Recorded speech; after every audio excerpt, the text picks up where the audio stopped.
Oh dear. Is it working? Oh dear. Why are you not working? What is up with you? Come on, buddy. Why is it not catching my voice? Uh-oh. Something here is being weird. Hang on a moment. Need to see what's going on. Why are you not catching my microphone? I'll have to open it and reclose it and open it again. Oh dear. Hang on. Thank you for catching first, future savior. I need to reopen the means by which I am portrayed on screen. Alright, I think it's working properly now. It looks like it's working properly. There we go. Yay. Okay, now I can start the game. Okay. Now the game is running. There we go. Absolutely stellar. There we go. Oh boy.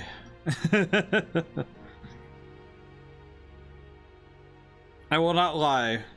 Let's say nothing is on the screen, but it's good. Yes, I was waiting to start it so that I could listen to the music one more time.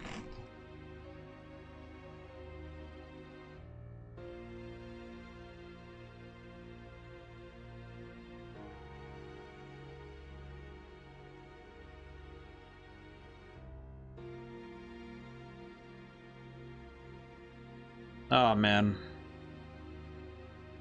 I remember writing this intro theme, this like main theme, and I remember when I got it right, and I remember sitting thinking, nope, there's nothing to change here. You know, it's like, oh, I could have taken out a repetition, I could have taken one thing or the other, but I really just couldn't take anything out at that point.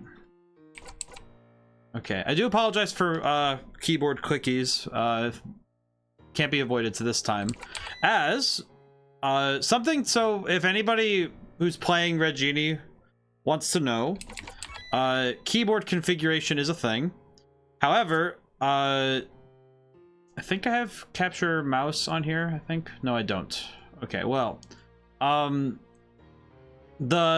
it's really only set up for keyboard configuration, so it's kind of one way or the other, but you're going to be using a keyboard, so it's good to know. Gonna do the credits just so I can point out some stuff. One thing I would like to note is that these two down here, the plugins and such, these are actually I bought the plugins. And they say that the terms of use is to credit them. So I know somebody had some confusion as to who worked on Red Genie. Frankly, I was the one who did the grand majority of development. It was just working with these plugins, and my good friend Ree, who did the custom art assets that are not the RPG Maker defaults. So yeah. I just thought I'd stop for a moment and talk about that stuff before I get into the game itself. Oh boy, it's so weird to see this game on Steam. Every time I look at my Steam, it's like, oh, seeing that game on Steam is really weird. Because it's one of those things where, oh, hey, this is what you made, and it's on Steam. You know, the place where all of the games that you've played since high school and where a bunch of the games that are your peers go to. That's crazy. And it's like, yeah, it's an RPG Maker game, but it's like, I feel like it'd be the same way as faulting somebody for making a game in Unity or making it Unreal, or it's like you use an engine because it works for you and it's doing the thing you want it to do. It's not necessarily, I wouldn't mark anybody as lazy for using an engine or plugins or using anything like that, because they still had to, at the end of the day, make something with their own hands. Might as well start the game. Okay, I think I'm gonna do this first playthrough kind of slow, because I just want to kind of take my time. And I'm gonna start as the male character. And this is correct. Have you played this game before? I'll say no, so we can see the tutorials, so I can make fun of them. One, please, of course. You know what's really funny about this scene, actually, is if you know RPG Maker pretty well, you'd recognize, I think, 5 of the characters here, maybe 6. Because there's the 2 soldiers in the bottom, the 2 people in the, like, having the drinks in the middle there, and in the back corner. I think both of those are from the original assets. And the guy next to the main character in the at the bar there, that one is also from the original systems. And the old man. In fact, the only one that isn't an edited asset here is the little lady who's she's an edited version of one of the ones from the original set. Pretty easy spot that, sir? Maybe so. Looking for a venture guild or a guard job. Looking for the Crimson Cave. Oh. Such dusty old cave is no place for an adventure like you. Why not join a for an entry party? Head west instead. And so something I didn't mention it at all during when I bring up the game up to this point in development. I never specified because there is a book I wrote called Eidola Tales Greenwalker. I never they share the same world, but you do not need to read the book or play the game to get the most out of both of them. It's more like if you know certain things about one or the other, it might be like a fun Easter egg. It might be more of a fun Easter egg for one or the other, because you'll get a few little references here and there. And they share a world, so not necessarily the same point in history, but they share the same world. So they are part of the same world history of Eidola. I have my reasons. I was only able to find out about the cave from a librarian over in Virado, which I think is on the map in the book. I understand the risk, but if you know where it is. It's a dangerous place. Old, but still dangerous. I use that bubble a lot. Sure, there are monsters and other foul beings within that cursed place. Are you certain you want to risk your life on a myth? By the way, I'm not going to do it this time, but technically an ending. Yes, I'm sure this is too important to me. Don't like the idea of sending someone so young out to such a place, but I can see that look in your eyes. You would go looking even if I didn't tell you. I can tell you're no stranger to fighting monsters. You could say that. Or the cave you seek is half a day's walk west and follow the trail with the mossy steps. Thank you, sir, for the drink and the information. You know what's funny? That the weirdest detail in this scene, the hardest part for me programming, was getting that drink to disappear. It's kind of funny. It's weird, but funny. That like the little drink, I don't specify what it is. My brain says beer, but it doesn't necessarily have to be anything alcoholic. It should just be cider. But it's like that glass of drink, like not being there, appearing, disappearing, was one of the first things I had to learn about how RPG Maker does tags and doing flags and stuff. And it was a very strange way. It was a very strange thing to learn. Just for real as you and I, young lady. That cave's called Crimson locally for how many have left in search of it, only to never return. I just dropped something. Why do so many people go there if it's so dangerous? Sounds like it's just a cave full of monsters. Well, just say there's a genie trapped within, one who will grant any wish to those who find them. Suppose someone would gamble their life on the chance to have their greatest wish granted, but I cannot fathom what someone so young would want from such a hard place. And if you're actually reading that at a normal pace and you're going through it, you know, boom, right into the game. Holding left shift lets you dash. Confirm selections and interact with the surroundings with the Z key. You pause or exit menu, press X. Pausing allows you to save your progress and check your equipment as well as your current status. Saving is very important. You may lose progress if you do not save in the menu often. There's no automatic saving here. Please save often. To exit the menus, press X again. Pops! My goodness. Hey, how's it going? How are you doing today, my good man? You understand what you've been told? Yes. I understand what I've been told because I am the one who tells it. Make sure you come to the controls. No reason to hinder your ability knowingly. Oh, doing well. Vid drops tomorrow. Oh, I'm gonna sit and watch it. I'm probably gonna sit and watch it when it comes out. I will say, Pops, it was really funny for me because I woke up. I was like, oh, I'm checking my stuff, check my email. I see your email, and I just think it's funny because I'm like, man, I wish I could be awake that early so consistently. That's good to hear, though. It's good to hear you're doing well. Is this, I forget which things are interactable sometimes. Yeah, It's funny when I think about development of this game. Because I think one of the things that is deceptively simple with RPG Maker stuff is trying to make maps. I keep asking who your real name is. Yeah, it's like my government's available on things. It's like, you know what's funny, Pops, is it's like somebody asked me yesterday, or yeah, it was yesterday, during stream, like, hey, is it okay? Your government's on the credits, is that okay? And I'm like, yeah, it is. Because I thought about it and I was like, because there are two reasons why I'm fine with it. One, it's on all of the books I've written. So if somebody sees my name, it's kind of like, you don't really get the full name. You know that my first name is Greg. It's kind of like, it's there. Second is because of all the things that I think is the most hilarious thing. There's a friend, an acquaintance of mine, friend of the channel, Mako, who constantly refers to me as Greg. He never calls me ODaM. He doesn't call me Mickey. He calls me Greg. And it's probably one of the funniest things to me because it's just like, he's the only one who does it. And I find it genuinely fun because it's just like, oh, I'm on my toes because nobody else does that.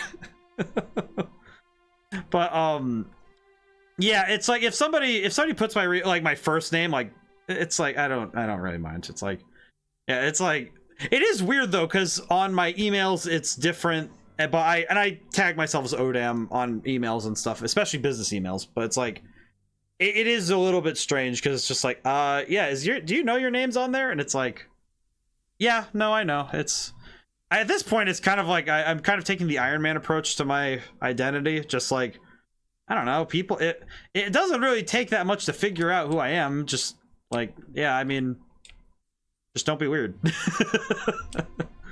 But one of the things that I think is really weird about RPG Maker is, I remember back in the day when RPG Maker's games became bigger, was that people really hated default assets. But oh yeah, interacted. I assume it's Mick or Michael. Yeah, no, it's kind of one of those things that I think a lot of people are confused when my username and my government name don't match. But to me, it's like, I don't know, that kind of seems like it works better in my favor because then people don't expect it. But it's also, I think it's also a good, just kind of, it's a good safeguard, but also I think it's just, I came up with the username in high school and it's stuck with me for so long that I don't want to get rid of it. And I kind of like it. All right. But default assets in RPG Maker used to be a big thing in the Steam Greenlight days. But nowadays, it's funny because I noticed it during the February demo that people were saying they really love the art style. And I thought that was fun. And I thought it was almost like a punchline, because a lot of it is default RPG Maker assets, just a little bit remixed. And for the most part, some of them are just default. And it's like, yeah, I was able to, but most people really liked it. So I was trying to figure out why that was. And it's mostly because they're nostalgic. And I thought that was interesting. I think it's interesting how much people forget. Maybe 2 hard brace with some fire. Boom. Also, I do something.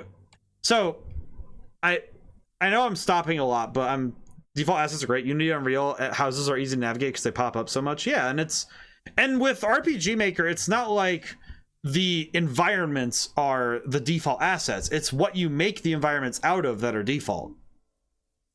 Because RPG Maker has a thing where you basically paint with a brush with the tile sets.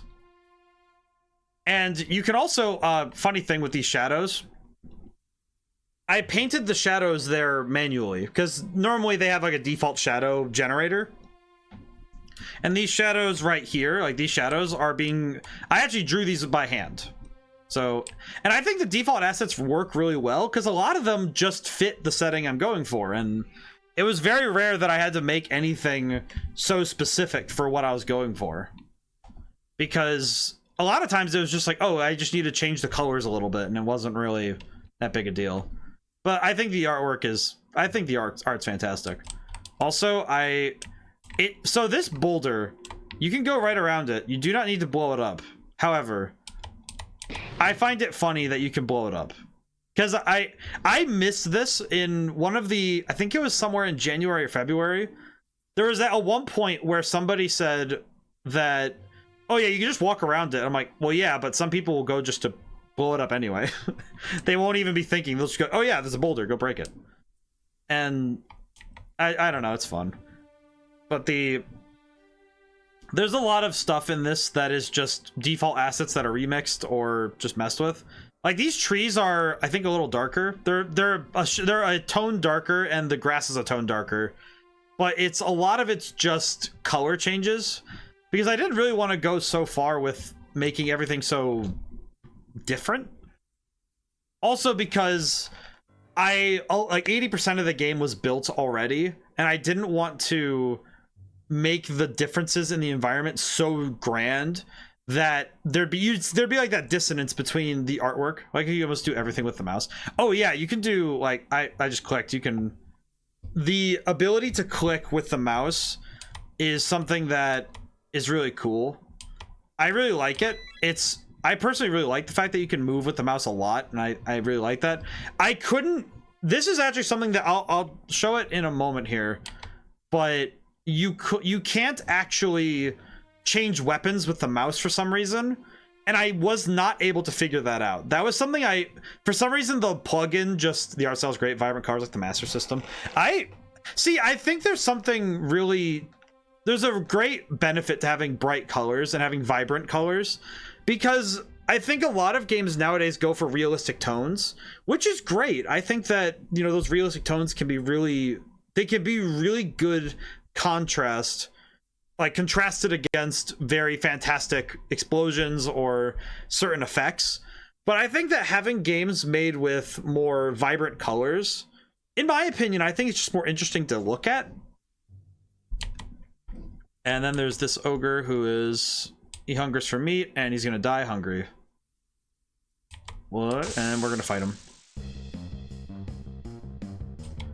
You have a variety of options at your disposal for battle. You can attack to use a currently held weapon to strike foes.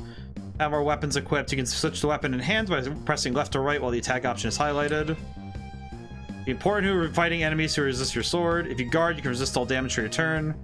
May be vital to survive more vicious attacks.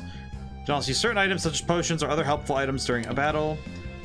Skills broken down to magic techniques. You only have 2 magic spells right now, but with time and effort, you'll expand your might. Try attacking your foe. I wrote this song. This is the first new song I wrote for the game, and I really like this song.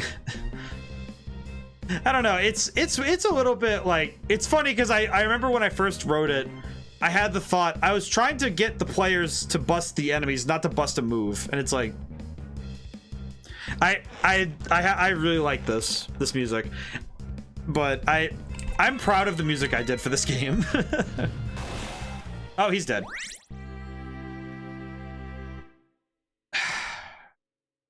I know it's a lucky crit, and I know that was just a lucky crit. I was not expecting to kill him in one shot, actually. Well then, that normally doesn't happen. Skill. Yeah, total skill. This is the developer playing. Clearly, I have superior tactics. that I have never seen that happen. All of the times I've playtested, I have used fire numerous times at this point. Only the first time I play, when I'm streaming the game, do I kill the enemy. Man's running secret hacks. Truly. We got 10 gold and a health potion. Heck yes, brother. What's really funny to me is that it is like, I have played through this tutorial about 20 plus times, and I have never seen that happen. I have never seen it happen where it kills him in one shot. Knowing that it's possible is hilarious, but I've never seen it happen.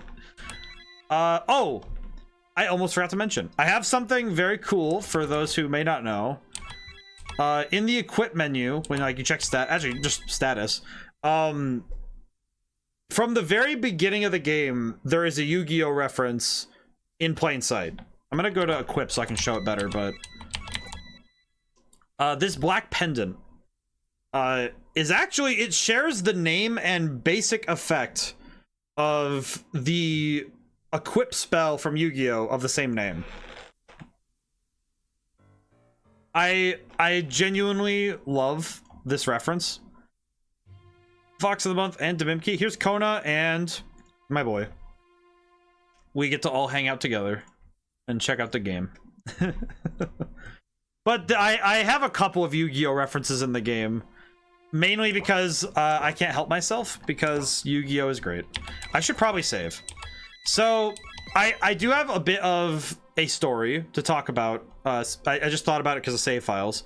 I tried to update the game yesterday with some basic fixes and minor touch-ups that I thought was going to be a very simple, here's the update, here you go. And it broke. It broke really hard. For anyone who watches this video, I want to explain what happened, because I know what happened. So RPG Maker, when you generate a executable, it generates the executable in a bunch of files. Boy made a down date. Yes, I did.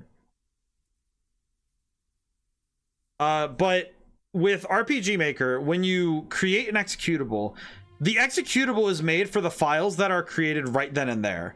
So when you try to update RPG Maker, you can't actually run a patch installer to replace things, because the executable that is generated when you generate the distributable package, it actually is generated specifically for the files you've given it when you first do so. So when you update it, it actually just wholesale replaces everything. Which means if you try to update an RPG Maker game that isn't taken away from RPG Maker and made into its own thing, it will, it's kind of insane.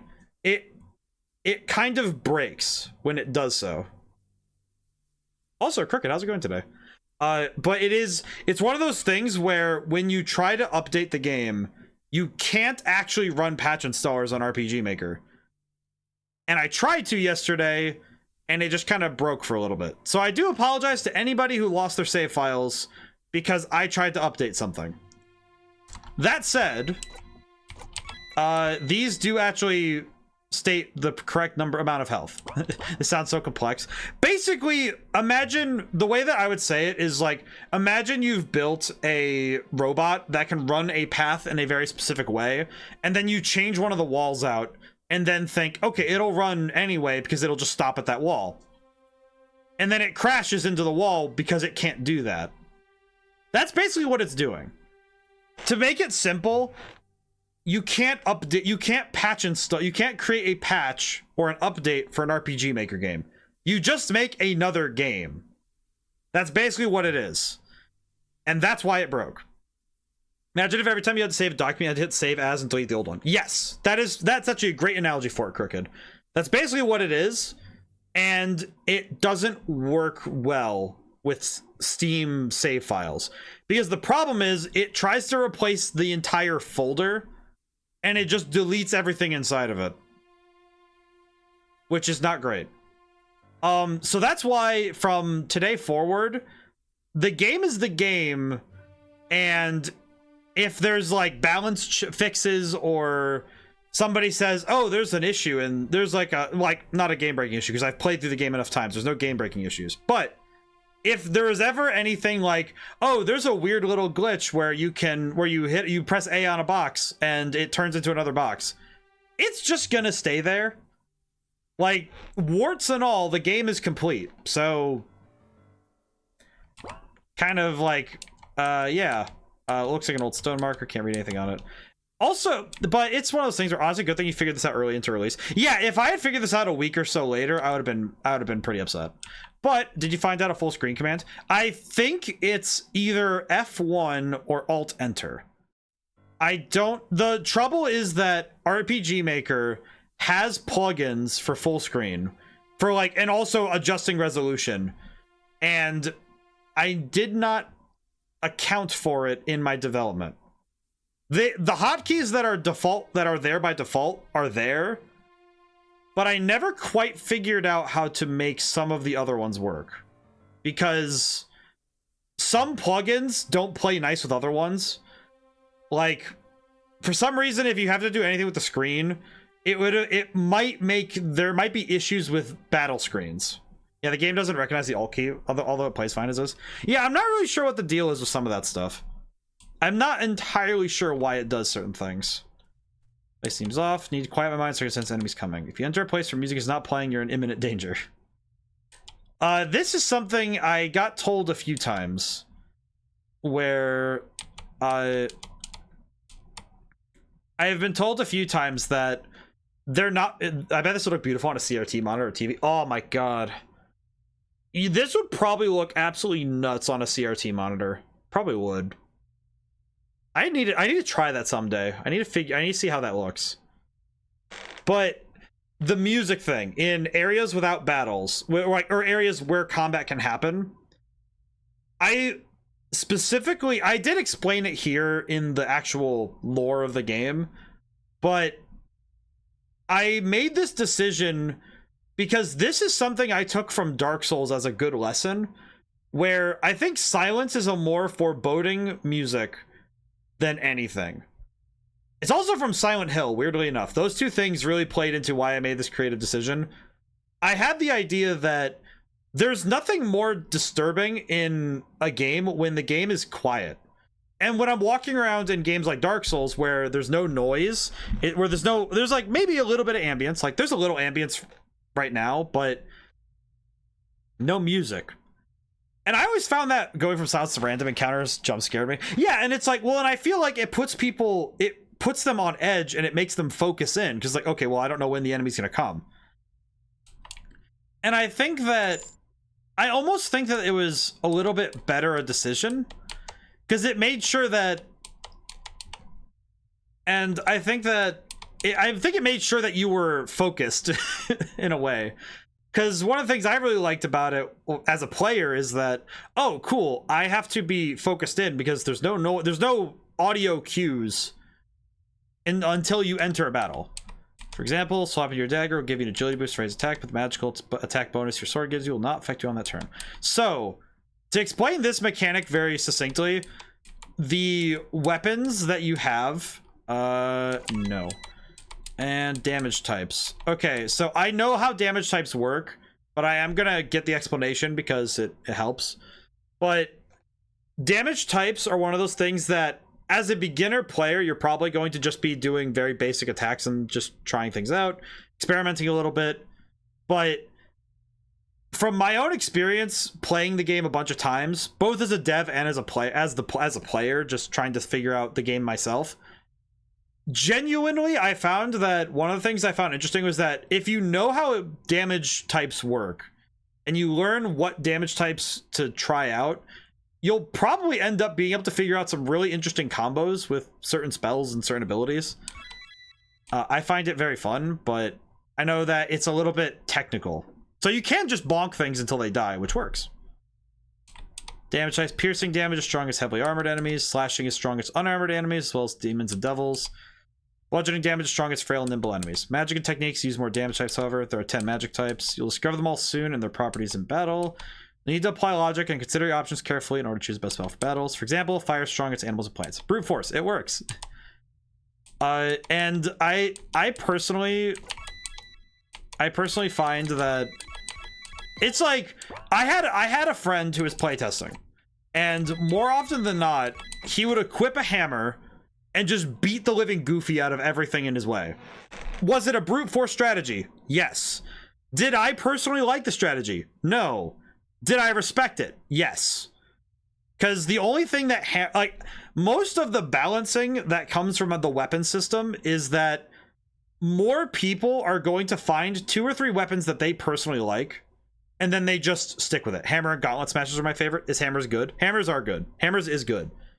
But hammer and gauntlet smashes, that's a good strategy though, Pops. You know what's funny? My favorite weapons in this game, from my own personal perspective as a player, my favorite weapons were actually whips and the sling.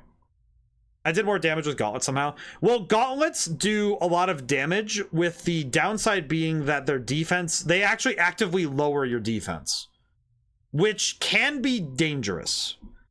But gauntlets can do some really big damage if you're really, like, cooking. The trouble is that for some boss fights, I have tried the gauntlet only run, and some boss fights can get really nasty if you're trying to do the eye. But I do think that the way that some boss fights work explains how the spiders kick my ass so much. Yeah, it's like those are dex builds, chest strength builds. But it was one of those things where I wanted. The gauntlets are actually inspired by a specific character in Final Fantasy, which, if I say that, you might know who it is if you've played Final Fantasy games. It's actually Tifa, because I liked that idea of the glass cannon build. Is it Tifa? It is Tifa. And I really like... Here's the thing. I really like that idea of the punch good fighting style with no armor. It's like, that's cool. And it does feel really rewarding when you take that high risk and you go for it. Also, the main character commenting on everything, this is shared between both genders. I don't specify the gender when they're talking about themselves. The only time that it's like, I really made it so that we have money, goods and services reference because I need to. But I really wanted to build a weapon for each play style. Because the sword is kind of the basic RPG protagonist character move. Daggers are the thief type build. Hammers are that paladin style, you know, the big tank, physical tank style. I really like bows because they're the agility and attack and magic attack focused kind of build, which is kind of scars on armor as a serve.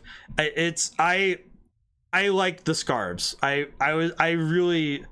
really like the scarves. I'm not gonna lie. I'm happy with the scarves.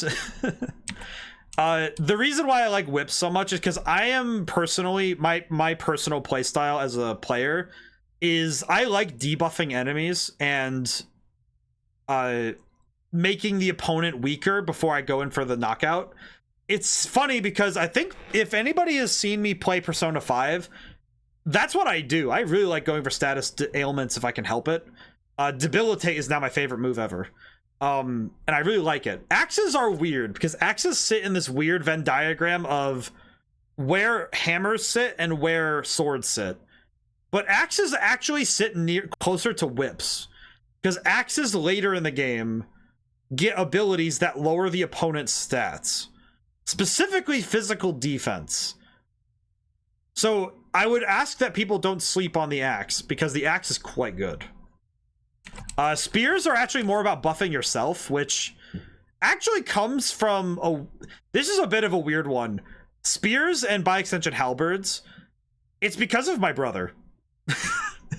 If anyone wants to know why spears buff your stats and stuff, my brother would play halberd and buffing spells on Dark Souls all the time and in other games. He loves that playstyle.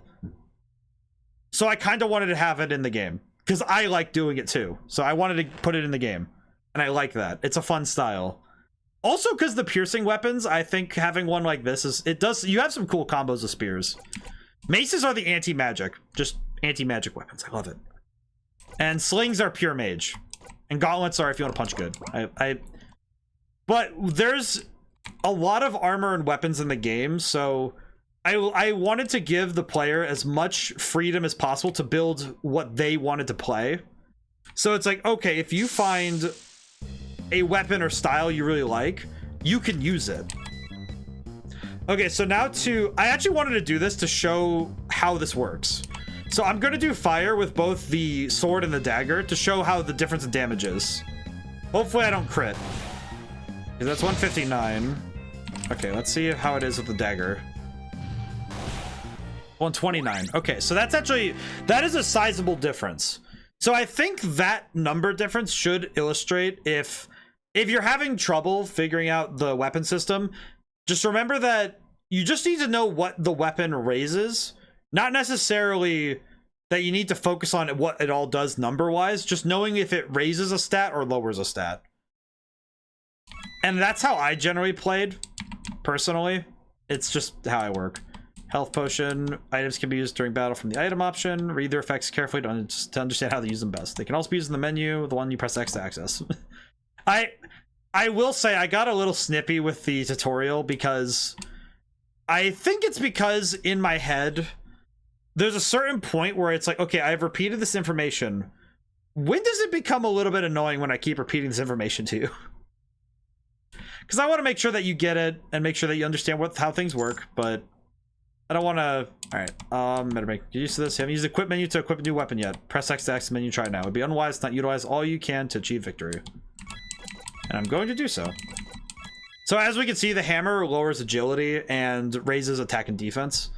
There's also armors in the game that do similar things, where you're like that parent that knows we're drifting off. I like the repeat option too.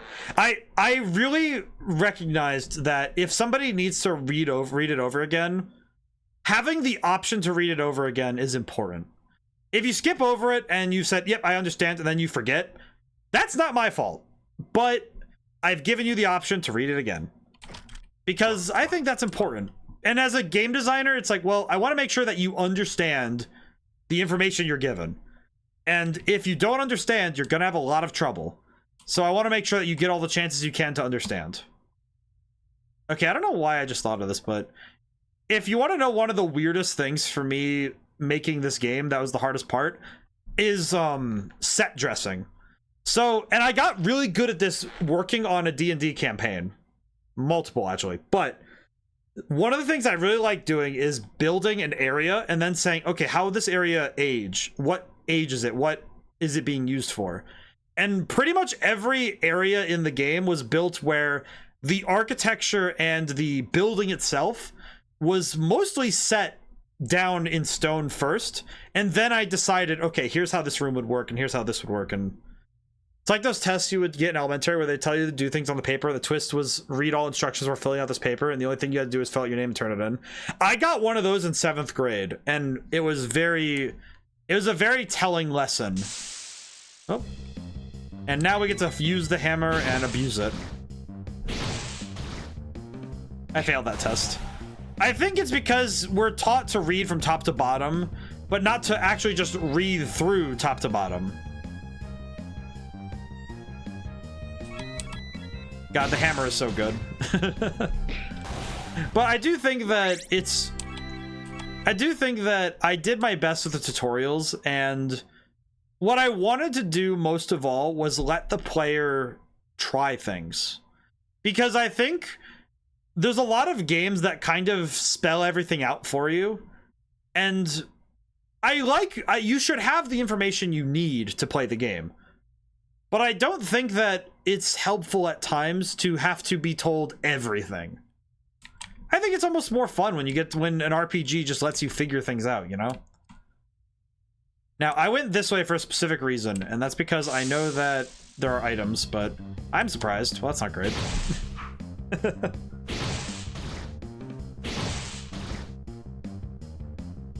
Let's see. I don't have any magic yet, so I'll wait.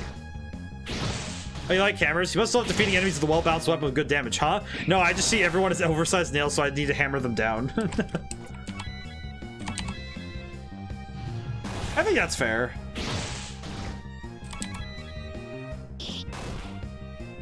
I will say, these bats are meant to be... I know somebody said that the bats are way too easy, and I'm like... And I remember thinking to myself, when somebody said the bats were really easy, it's like, well... If I threw you into some of the enemies later in the game, right from the beginning, would you be happy with me? And it's kind of like, I feel like every game needs to have an enemy that it's supposed to be the enemy that lets you learn. Those bats look so cool. I really like the bat. The artwork that's done, that default RPG Maker artwork is fantastic. And one of the things that I actually really genuinely like about RPG Maker's the workflow system is that bats are easy. My brother and Eidola, they are beginner enemies at the beginning of the game. Yeah, bats are your Goombas. Yeah, exactly. It's like, for some players, they might be kind of annoying and difficult, but it's meant to be a trainer enemy. Here's the training wheels. You need to practice a little. Here you go. Work with them. One of the things that RPG Maker has that I really love is that they have a thing called the hue slider. So that if you take a default art asset, say you take that bat asset, right? The PNG of the bat, you can then slide it down and it changes the color of the bat. Which might be a little bit lazy, but it also works really well if you want to create different variations of a similar enemy type. And it's a really cool system. I think it's one of the best things that the system has. But yeah, I think that when I was designing the game, it was like, okay, no, this beginning area needs to have an enemy that is meant to be stomped. Like, these bats are meant to be exploded. They are not meant to be a challenge. They're meant to let you try things out and learn the systems of the game.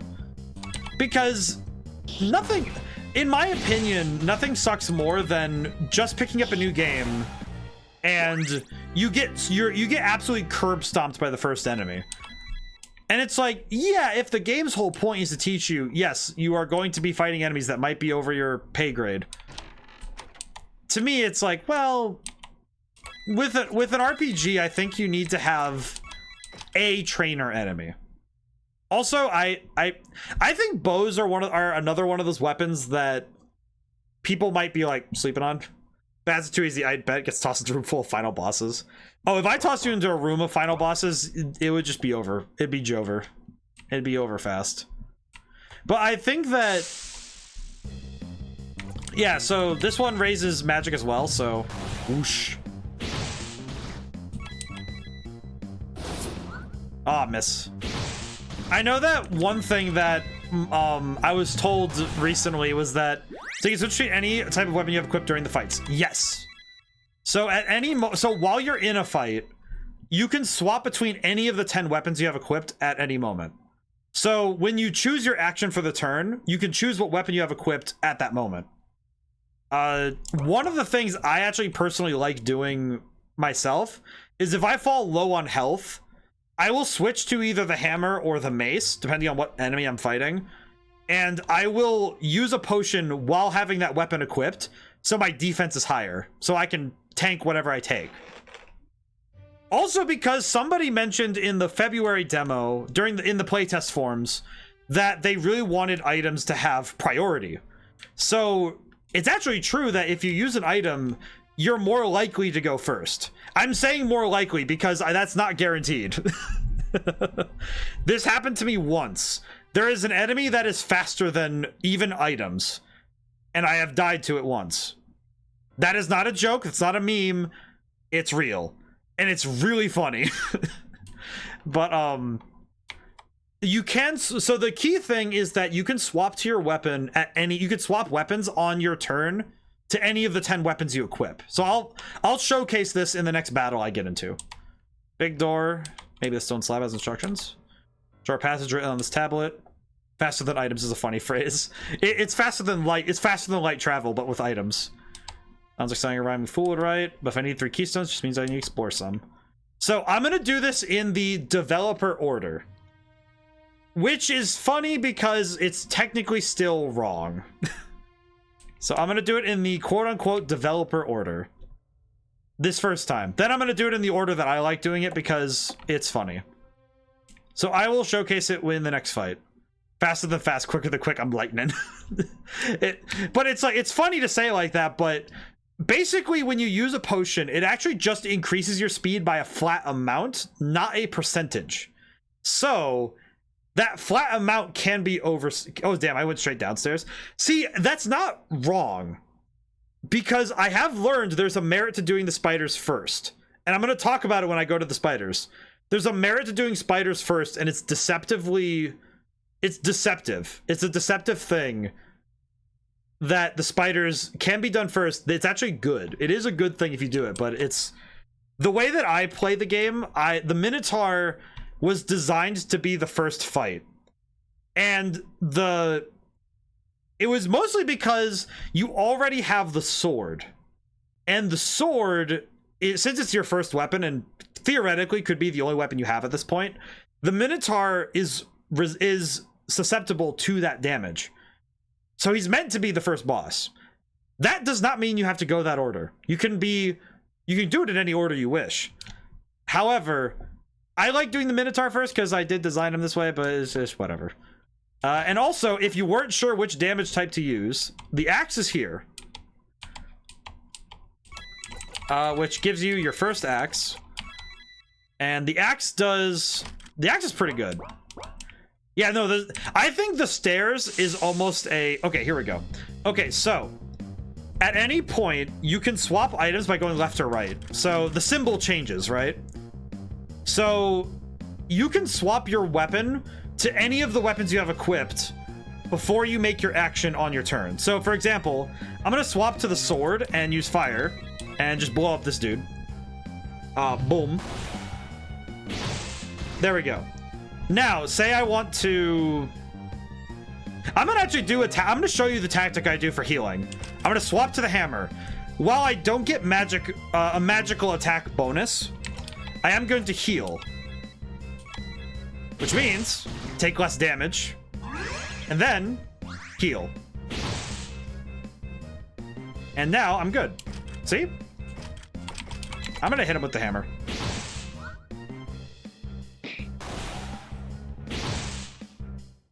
So this is something that I think is...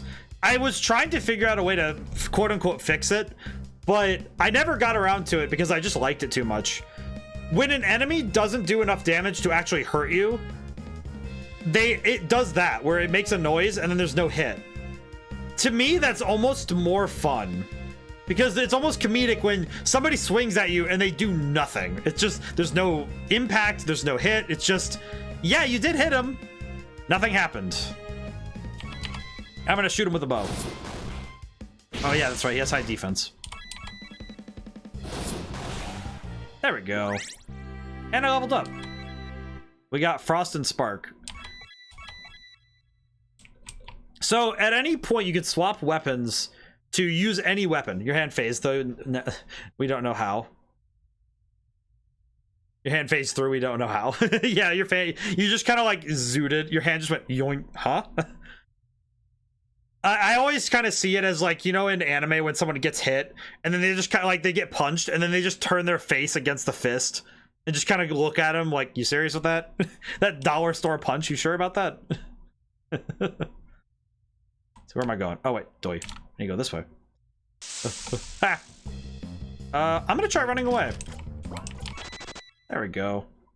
So yeah, you can just, if you press X or your cancel button and go to fight or escape, you can escape fights. And it's funny when you know what it feels like? I just realized I did not intend for this to be similar to this game because I hadn't been playing it. I wasn't playing it when this was done. Ace Attorney. When you succeed at getting an objection and getting you found the contradiction correctly, the music cuts out and then they start the description. This game does the same thing when you escape, and I just caught that now because the music stops when you're out of fights. So I did not realize that that happens like that, but it's just a jar. Poor jar. You just get to be just a jar. See, I kind of like the silence. I don't know. I think it's because, to me, silence is part of the soundscape of a game. And having control of the player's focus, where it's like, oh, there's no noise. What's happening? You know, just having control of their focus is great. And I think it works really well. Also, I kind of like the Greco-Roman pillars. I like the style. I remember at one point I tried getting rid of them, and I didn't like how it looked. It looks very goofy when I got rid of them. Calhida. Forget where Calhida is in the map. I think it's on the southern side of the Eidolan continent, I think. I'm trying to remember where in Eidola Calhida is. Also, if you pronounce the names in Eidola Tales differently than I do, never feel bad. Because if it's in a book or it's written down and it's never spoken, the pronunciation can be as you please. And even if I say it one way and you say it another way, I know what you're talking about. Unless you pronounce it so differently that it's like, I don't know what you're saying. But whips, injury. So I remember I was in a stream, I think it was yesterday. Yeah, it was yesterday, where somebody was playing Red Genie. And somebody mentioned, if there is a more dangerous version of poison, that would be dangerous.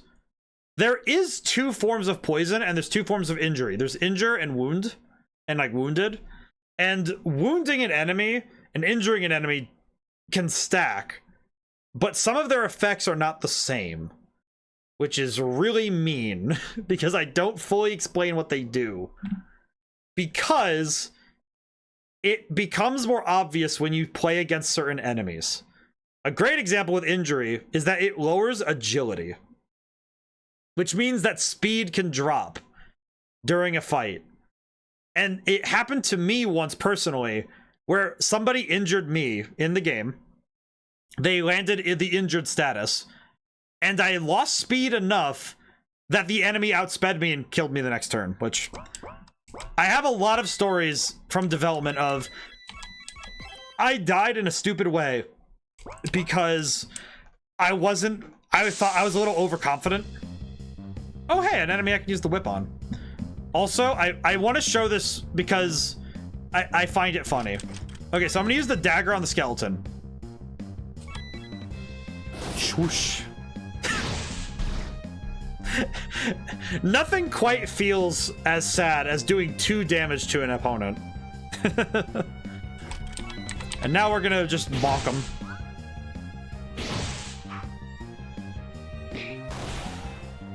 That's the good stuff. There we go. I think a dog barked. I don't know what he's doing up there. He's going nuts. But with the different weapons, so I guess the funny thing about the whole the order of the game, technically if you go in the right order, you know, I'm saying order with big quotation marks because you can't see my hands. If you're going in the right order, you're getting the weapons sequentially down the list. Like, you're getting these weapons in order. However, I disagree, because if you beat the game in a different order, you're technically still right. If you are able to beat the game in a different way than I do, first off, congratulations. I have expected it, but I'm still pleasantly surprised. Do I want to clown on these gentlemen? Let's try it. Does frost do anything? I always forget. Ice damage is so oh, well, I guess it killed him. I don't know. Okay. Do it again. Oh, okay then. I kind of forgot what ice damage does to the skeletons. So if anybody has the thought that I know how this game works 100%, I know everything about it, I apologize for leading you on in this specific way.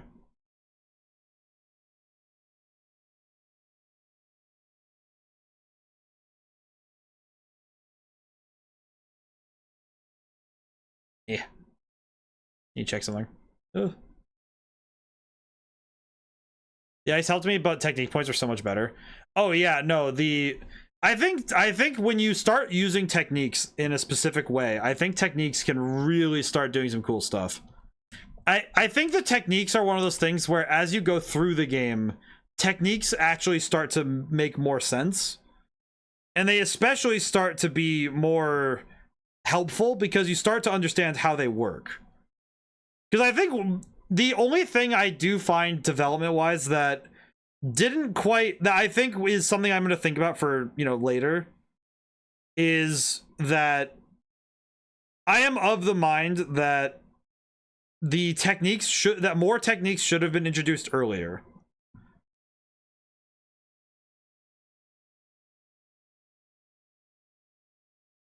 And that is it. And this is actually this is one of my own critiques of the game, is that I think that techniques are really cool. And I think the way this game does it is really cool. But I am personally kind of like, well, I probably should have introduced more techniques in general earlier on. And it's not necessarily a bad thing, but it's more of a, oh, I'm thinking for the next game, you know? So I'm just trying Spark because I want to see how it works, but because I always forgore. But I do think that the various elements you get are better for certain fights. Also, I had somebody say that this isn't a cutscene when you talk to the Minotaur, and I'm like, it's a cutscene, dude. What do you mean? What do you mean? Also, okay, weird little fact about this room. That hole. This is any info on what the next game will be. So I have 2 games in mind. I will say that this game will probably get a sequel at some point. It'll probably not be the next game, the very next game I work on. But this game is gonna get, there's gonna be a second game of basically Red Genie 2, but that one's gonna be much later, in my opinion. I think it's gonna be something that comes out later. That never played that many RPGs with dedicated TP systems. The ones I have played use as a means to reward playing into your character's roles. Well, and I think that thinking about it analytically, when you use the techniques in Red Genie, the thing that happens is that when you use TP, when you use technique points, you're kind of playing into a role, but more specifically, you're playing a play style, because a lot of the techniques are based around specific techniques and moves and being focused on the weapon. And that's the sort of thing that the weapons let you do. Great example is daggers are really agility focused. So a lot of the moves and techniques you get are agility focused. And swords, a lot of the late game swords have the element slash, you know, kind of boutique of techniques, which let you use your physical attack stat against any enemy weakness. So if you know of an enemy weakness and they're, you know, kind of resisting magic some, you can use a physical attack using element slash, which is pretty good, but it's one of those weird ones. All right, save again, just to be safe. But the next game I want to work on, I'm gonna use RPG Maker again, because I've been getting better with RPG Maker. I think I'm gonna do a horror game. I think that's what I want to do. I think that RPG Maker horror games are still really there's a really rich ground to be, you know, to work on. And I kind of slip a little bit a few times in this game and lean into the fact that I like making horror games. There's a few times I slip in this game and start trying to freak the player out. I'm sorry, not sorry. It happens a few times. I remember there's a jump scare I added somewhere in the game.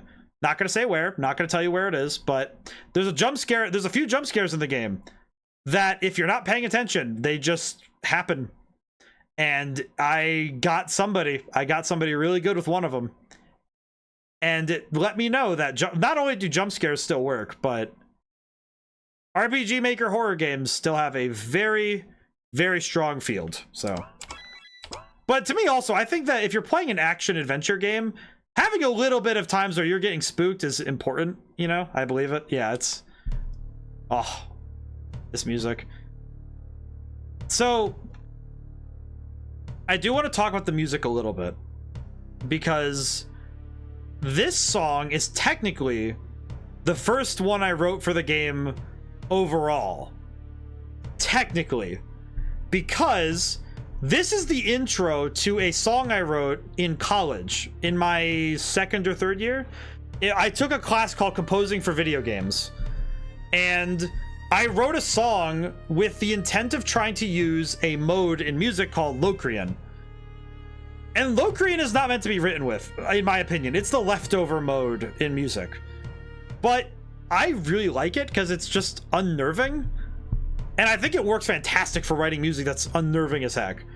Another song that uses the notes of this mode in a way that works really well.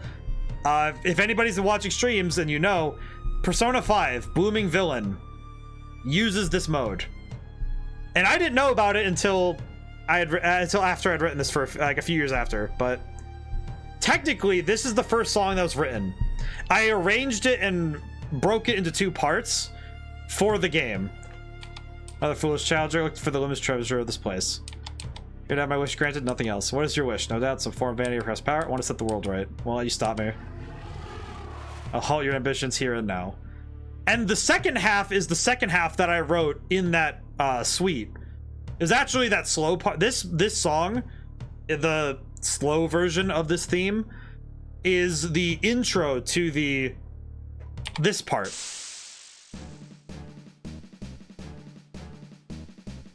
God, I love this song so much.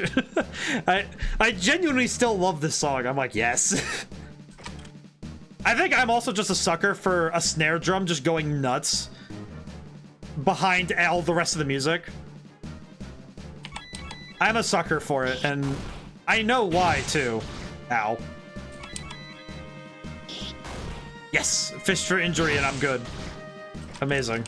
Now fish for axe hits. Wait, can I do critical slash and win? But yeah, this song, I wrote it when I first wrote it. I was really excited because I'm like, this is one of the best things I've written, and I still really love it. I don't know. It's still one of my best boss themes. And I think a lot of why I like it so much is because it reminds me a little bit of... There's a boss theme in Kingdom Hearts Chain of Memories called Fight for My Friends. It's one of my favorite boss themes of all time. And the whole time it's just this snare drum just going nuts. All right, technique, critical slash.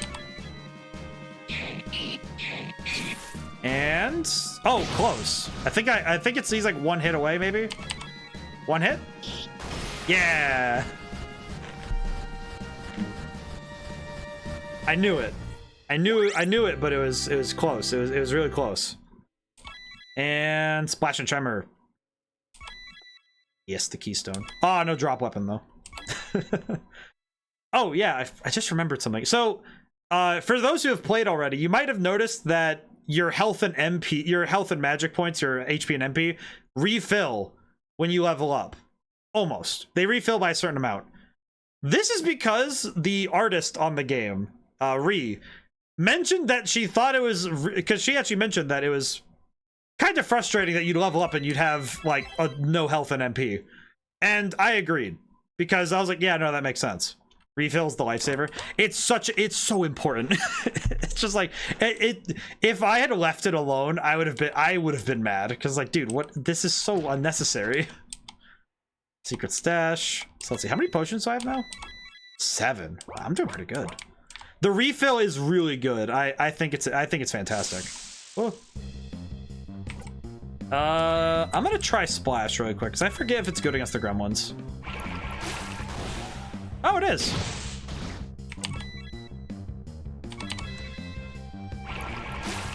Can I just say that although the real lifesavers are remembering to save, oh man, I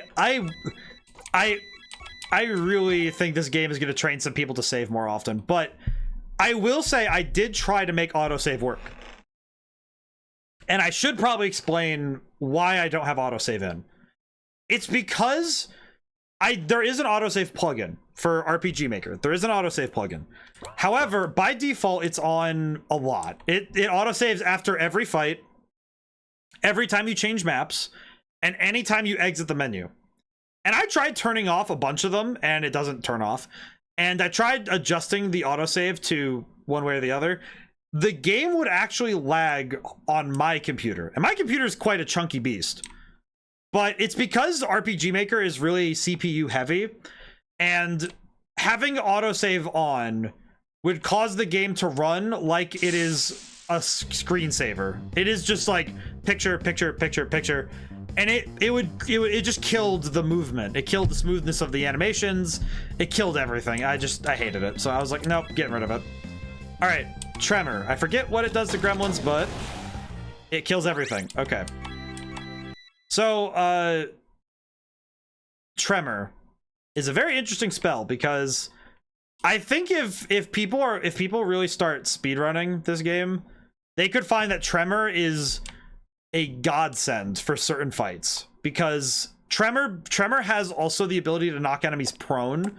Prone is probably one of the most annoying status ailments in the game, both ways, because for enemies it means that they don't get to move, and that means you can actually skip their turns. That also means that if you get knocked prone, you will probably die. Like I said, it goes both ways. And it's comedic for me a little bit, but it's also like, it's one of those things where as a designer, I realized that prone is one of those really, really dangerous status ailments, but it also rewards people for going for riskier plays. It also makes water magic absolutely beautiful. Because water magic is really good. And anybody who says otherwise is lame. I am taking no damage. This is amazing.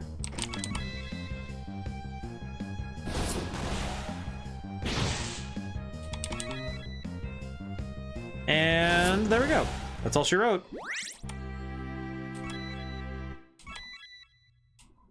Alrighty, let's get going.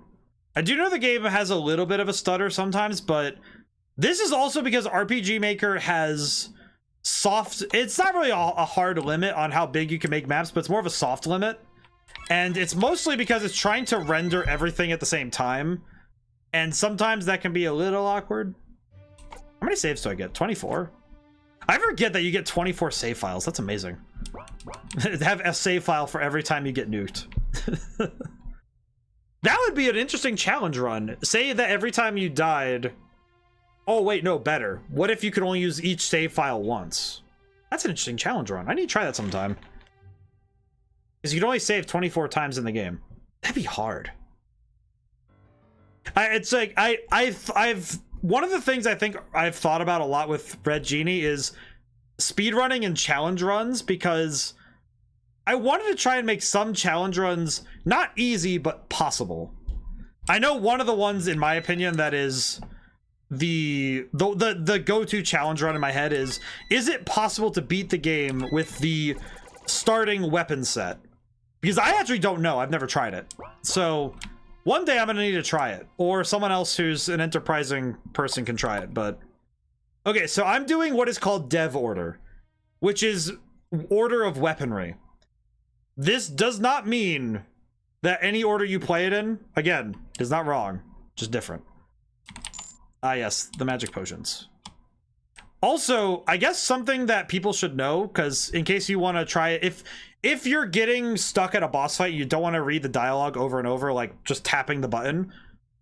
Fun fact, and I just did it on accident there. You can hold down the confirm button, and it'll fast forward cutscenes. So if you've done a fight a couple times, or say you're picking up items again because you died and have to redo stuff, hold down the confirm button and you can skip all the dialogue that you've already read. You better have read it though. You have to have read it at least once. I'll know. I mean, I won't, but you know. I'll be happier if you have read it. Losing a potion of strength. Should use this when I fight something really strong. That's gonna come up a lot sooner than you think, my friend. Also, I guess something I just want to note, because I don't think I've mentioned it yet. The name of the characters. So if you choose the female protagonist, you get Raven. If you choose the male, it's Corvin. You don't get to choose the names because the name is actually, you know, character. It's a character thing, but also because it's kind of my way of continuing to pay homage to one of my favorite D&D characters. Because Corvin is amazing. And Spark is God. Spark is a god tier. Alrighty then. Also, technically, I break the... Oh, you pick up the items in the correct order, but... Because the sling is out here and not where the spear is, but... it's whatever. It's whatever. I know, I'm a fraud, but... in truth, though, the sling is kind of weird because I couldn't figure out where to put it. These items kind of changed positions a couple times during development. Because the spear and the sling and the mace kind of changed position a bunch of times. The spear's over there. That's the spear. But constant saving is important. Ah, Mystic Ball. Okay, this is one of the artworks that Ree did that I love this. Look at the Mystic Ball. I love this thing. Now, I'm gonna show you guys the go-to tactic, in my opinion. This is my go-to tactic. If you're getting stuck with these things, because they suck. Magic, they do a lot of damage. Hey man, I gotta go credits again, Reese. Oh, thanks, Pops. Thank you for stopping in. Thank you so much for stopping in. Have a good day and have a good one. If anybody wants to check out Pops on YouTube, go check him out because he does cool stuff. He plays a lot of horror games and he streams. He's really cool. Oh, so happy. Let's see. So this is my go-to tactic. Boom. And this is because they are weak to bludgeoning damage. So if you're getting stuck, use this tactic. If you're getting stuck, because oh my god, I know those mystic balls have killed a lot of people in the playthroughs.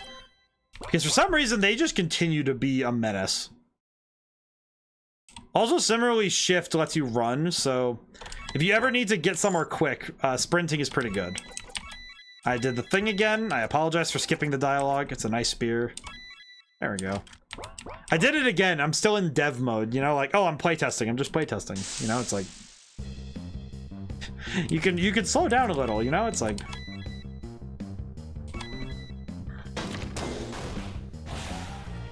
I do find it funny that when, and I couldn't figure out why the game does this, but when you land an attack and it deals a status ailment, if you killed any enemies, it does the status ailments first and then it kills them. I've still never figured out why it does that. It just does, and I'm still not sure why. It's very weird, but whatever. Also, we're on the hour. How's everyone's weekend been? I've been stressing about this game, but I'm very happy that it's out. Oh, Mystic Ball. I'm gonna try other weapons just to see if I can do something else, but just to showcase.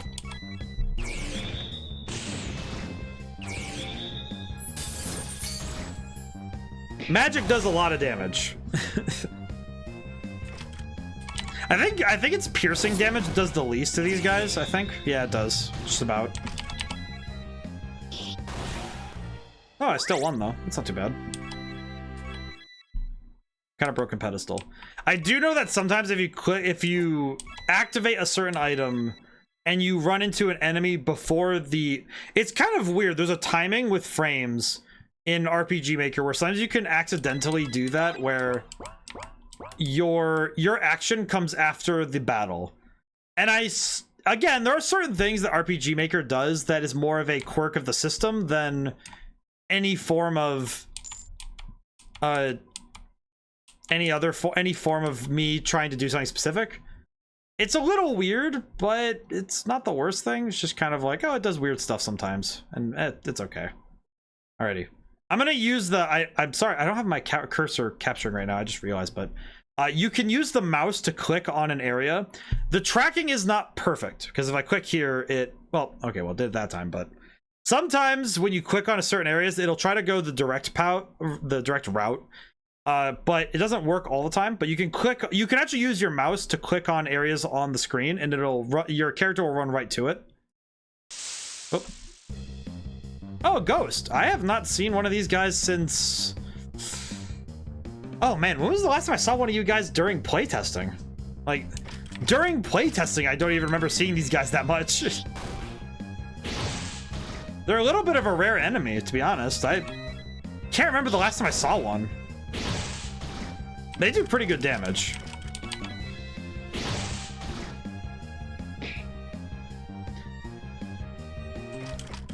Oh yeah, bludgeoning damage does nothing to them. Well, that's kind of unfortunate. I forgot you can't hit ghosts with hammers. Oh, that's right, they give you items, that's right. Pretty good. Alright, and click on the box. You can do that too, which is kind of cool. Good job, dead guy. He died before he got to the potions. Look at him. What a scrub. I remember making this mini story in the environment. I just remember doing this because it's like, well, there's gonna be potions in this room anyway, so I don't know, just have some fun with it. Make it look silly, you know, just have some fun with it. I think this is a health potion. Yep. All right, so game's chugging a little bit, but that's okay. Let's see, items. I think I'll use heal. Use heal twice, and then a magic potion. So, unfortunate dead guy. he died. Yeah, unfortunate dead guy. Just like, yeah, he died before he got the potion. So, there's a tactic. I'm gonna get to the boss fight first before I do this. Before I do this tactic. Right, nope. Yep, there it is. We'll use splash. Okay. There is something kind of cheat. That did a lot of damage. That's a lot of damage. Oh, and I gotta level up before I get to the boss fight. Oh, you are cooked, my guy. Equip. Did I equip the mace? I did not. That's important. So this mace is important to my strategy. So for those who are watching who are like, okay, I haven't played the game yet, but if you need to come back to this video later to, and this stream / VOD for walkthrough purposes, if you're getting stuck, this is the tactic I use. It may not be the most optimal. It is very funny though. So I'm gonna show what I do. As the dev who knows too much about this game, I am going to cook this man. Because this is actually a change that came about a month before the game was finalized. Certain potions were not usable before a fight, such as strength potions. You had to use them in battle because you had to take a turn to use them. But I found that nobody would use them if they were made this way. So I actually made it so you can use them outside of battle, and what it does is it gives you this status before you get into battle, which means the next battle you get in, it'll be on. Which means when you enter this fight, you have the attack bonus right away. Give me the keystone as battle doesn't happen. Intriguing, Florida, but intriguing. I will not be handing this keystone away. Its value far exceeds your own, but you may yet make for a fascinating opponent until you inevitably fall to my arcane might. Love him. And this is what he actually looks like. This is actually one that redid that I love this one. He has the cool sword. He got the lightning sword. And also the hat. I don't know. The hat to me was just a fun touch. I like that. He looks crazy. Now it's time to bonk him really hard.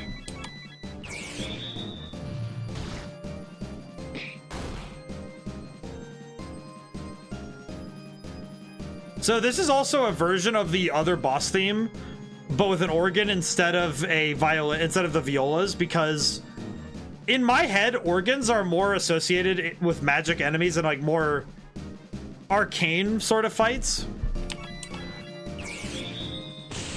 Ow. I don't have any techniques, do I? No, not really.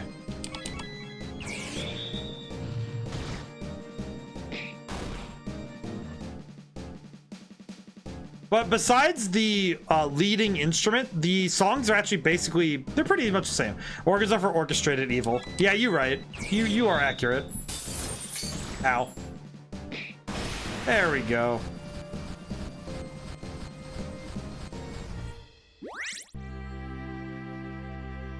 Hey, look at that. That's pretty good. No drop weapon again? Kind of sad I don't get to show any of the cool drop weapons in this playthrough. Oh, no. Don't do that. All right, then. Well, time to leave. All right, time to go. Time to walk away.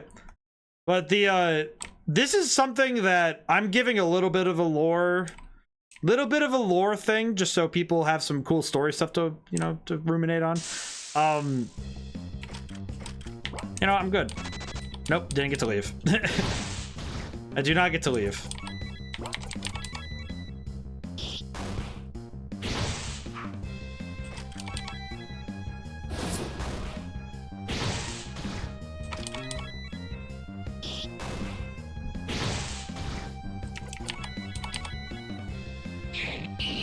And there we go. So I am taking my time playing through this time because I kind of want to give more time for people to look at things and to be able to just check things out. If you're really rushing through, in my opinion, oh nope, didn't get to escape. Oh well. Oh, they waited. Oh, that's good. There we go. I'm just gonna escape a few fights because I want to get to the exit for now. But there is when this area of the game, if you're constantly moving forward and not stopping to talk like this, generally is gonna take you maybe an hour and a half. This is the beginning of the game. This is you need to fight a bunch of enemies and learn. To me, this is the necessary learning section of the game so that you understand what you're getting into combat wise. So you get your basics down. So you understand how to handle big groups of enemies. You learn how to handle flying enemies. You learn how to handle enemies that have certain weaknesses and various different things. And it's more important to me that this section is the length it is because it allows the player time to get comfortable before they get into, I'm calling it the more advanced sections of the game, because there are parts of the game later that just get a little bit nuts with what they ask you to do. And there's a don't suppose a giant snake too. Either way, these herbs will help me handle any poison they secrete. Thanks, dead person.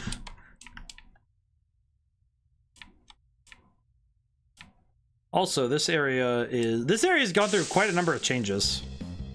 The spiders. I will say that, oh, I got poisoned. Oh well, what are you gonna do? Oh, that wasn't too bad. I remember when I designed this area, one of the things that came to mind was that, does it remove? No, it doesn't remove poison, so I need to use an antidote. I can use bitter herbs. There we go. I'll heal up a little bit. But I did have the thought of, okay, well, why didn't I add more enemies to this area? It's mostly a story reason. It's mostly lore. Mostly a story reason.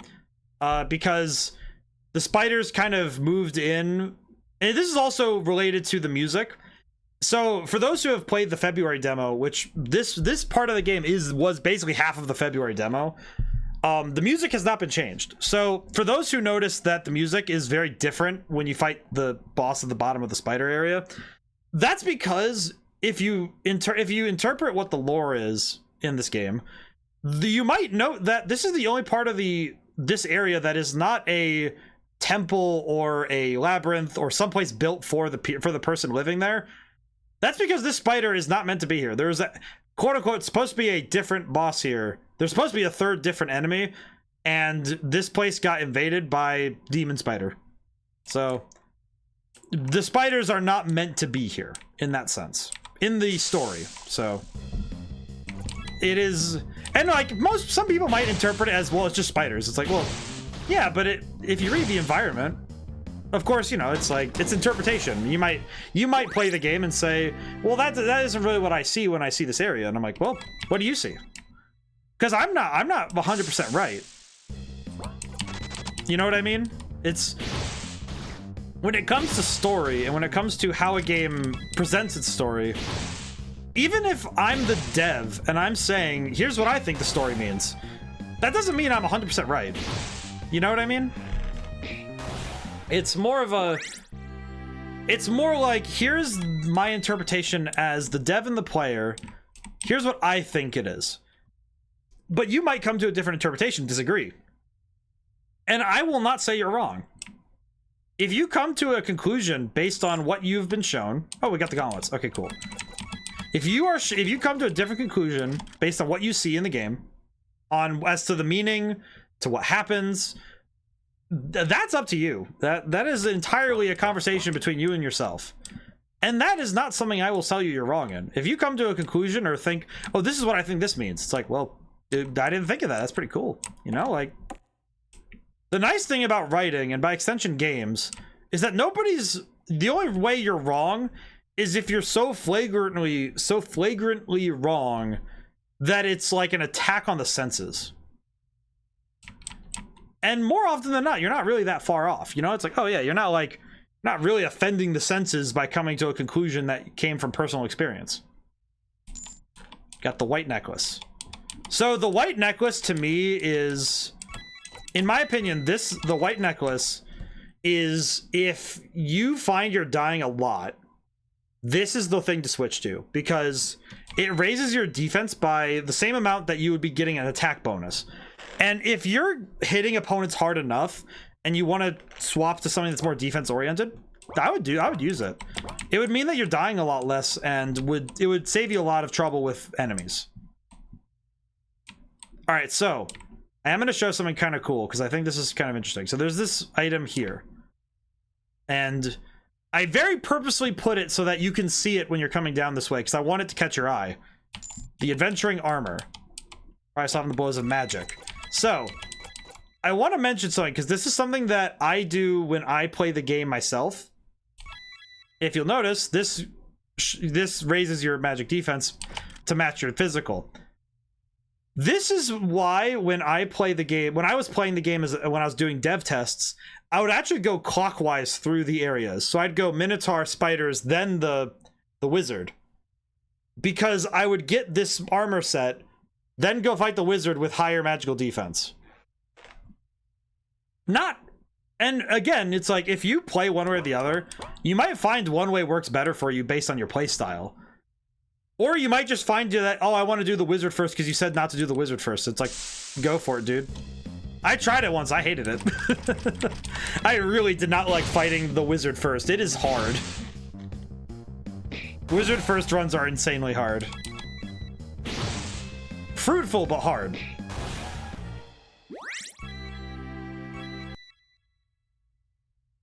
But I do think that the combat has a lot of room to grow, and it does as you play the game.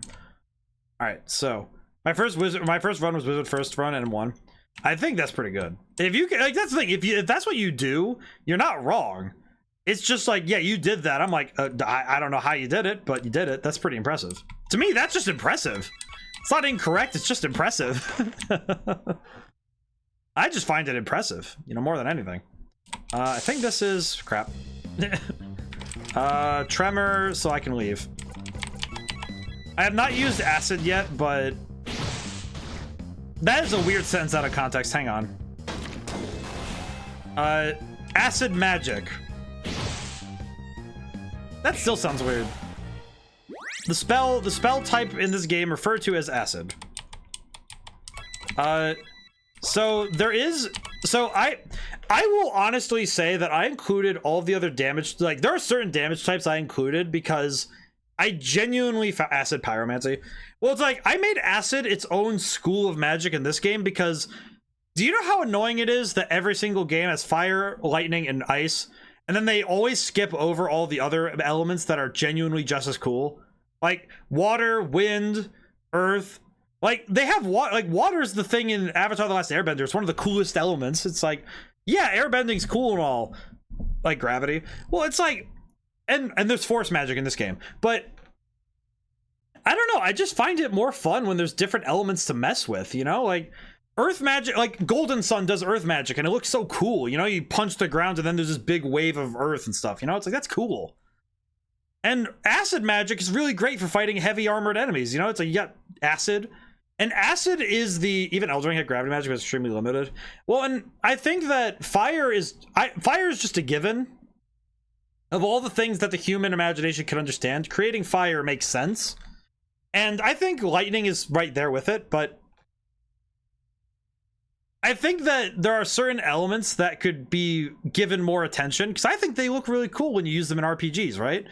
I remember in Final Fantasy 13, you do have water as an element you can use, and the water gauss spell is so cool because it makes this big coalescence of water and then it explodes as a bomb. It's so cool looking, and it's like I like that stuff. It looks neat. What do you say is the most common magic type if not overused? Fire. 100% fire. Every game has fire magic. It's the first spell you get. I mean, think about it. Even Final Fantasy 16 did that. Just think about that. The first thing you learn is, oh, you can flash step and you have fire magic. Like, it's the first spell every time. It's the first spell every time. Because fire is the first one. It's not necessarily overused, but fire makes a lot of sense to be the first one because it's ubiquitous with the projection of energy and of passion. I think second is lightning or electricity. And lightning is right up there too. Fireball. Yeah, fireball. See, it's like, but fire is immediate and it's immediately evocative because fire is passion, fire is explosive, it's energetic, and when you throw a big fireball and it explodes, it's like, oh, it looks awesome, right? Technically, even Dragon Ball does it, because if you really look at it, it's like you have big explosions, and explosions are just fire. So, it's like, makes sense that fire is the thing that we generate when we throw out our soul, you know? And I think that fire, lightning, and ice are the three first elements we go to. One more water magic, so unique. I tried my best to make cool water magic in this game. Not ice, water. Well, and that's why I separated them. In my opinion, ice and water magic should be separate. Because ice magic is the control of cold. you're controlling convection. You're pulling out the heat from the air and creating ice. And ice is a very different form than creating like big geysers of water or like causing rainstorms, or, you know, it's different. It's supposed to be different. But I also really like wind magic. Wind magic specifically, not airbending, wind magic. I really like that form of magic because it's cool, you know. It's one of the natural elements. If you look at the 5 elements in traditional Chinese, the zodiac, it's like fire, water, earth, wood, and metal. And I think there's wind. Now, wind is one of the other ones that's like... Air is one of the other ones that's like... Notice. Surprised you're not tied to Morgana more in Persona then. It's mostly because Morgana is a support character, in my opinion. But I like wind magic. It's cool. I remember really liking the wind magic in SMT as well. Like, I like both. It's cool. Alright, I should probably get moving. I'm sitting here talking up a storm, but I'm mad, actually. I like the idea of wood magic. Well, it's like, even Naruto does it. You know what I mean? Like, Naruto does that. Like, Naruto has the wood jutsu, you know? Like, my brain just turned off for a moment there. Madara. Because they show Madara Uchiha doing the whole, I'm gonna do the jutsu, and then a big tree pops out of the ground. Like, what? That's crazy.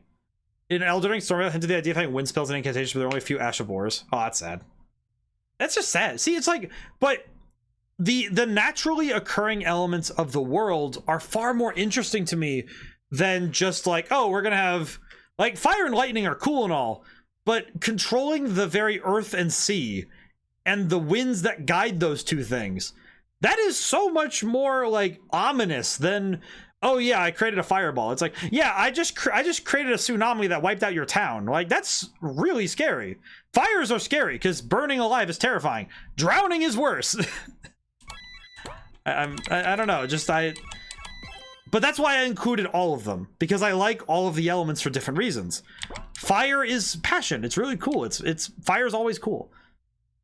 All right. Yeah, here we go. This is where I know somebody said that this was the cutscene, but I'm like, I feel like it makes sense with this one because this enemy is hiding.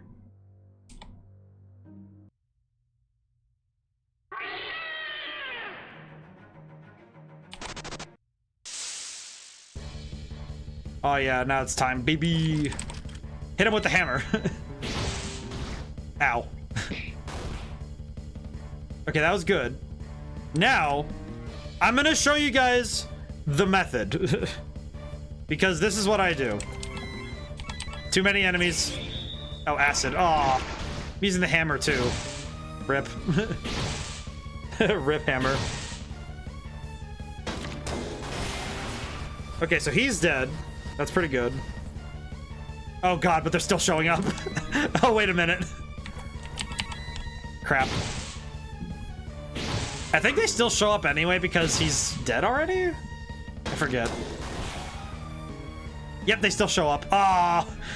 So I've never seen this happen before, where the boss fight is dead, but the other spiders still show up. I haven't done this before, but kind of worrying me because now I have to deal with all these spiders. So many spiders.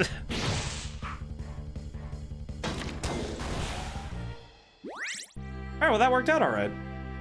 Also, I guess since we're here and I can talk about it, fun fact about this boss fight, I have done it before where with some dev cheats to see what happens if you beat the spider before the other spiders show up. The fight actually ends if you clear the field. So that's actually something that is a interesting fact. Reminiscent of actually killing a spider with eggs on its back. Oh yeah, exactly. It's like, so when you're fighting this fight normally, if you don't know the tactics, every time you hit him, basically a new spider shows up. And there's just more spiders showing up to help the big spider. And if you kill the big spider, if you kill Demon Spider before it can do anything, you will actually end the fight. It's really weird, and it's really hard to do without cheating. Yay, light and dark magic. Looks sick. Oh, we got bitter herbs. Oh, from the other spiders. All right, so we won that fight. Excellent.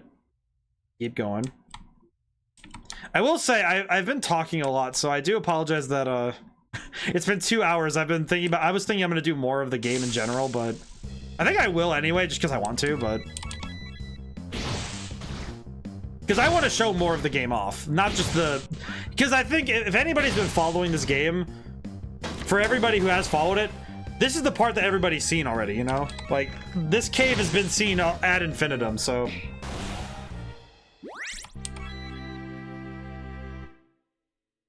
Thank you for reminding me to hydrate.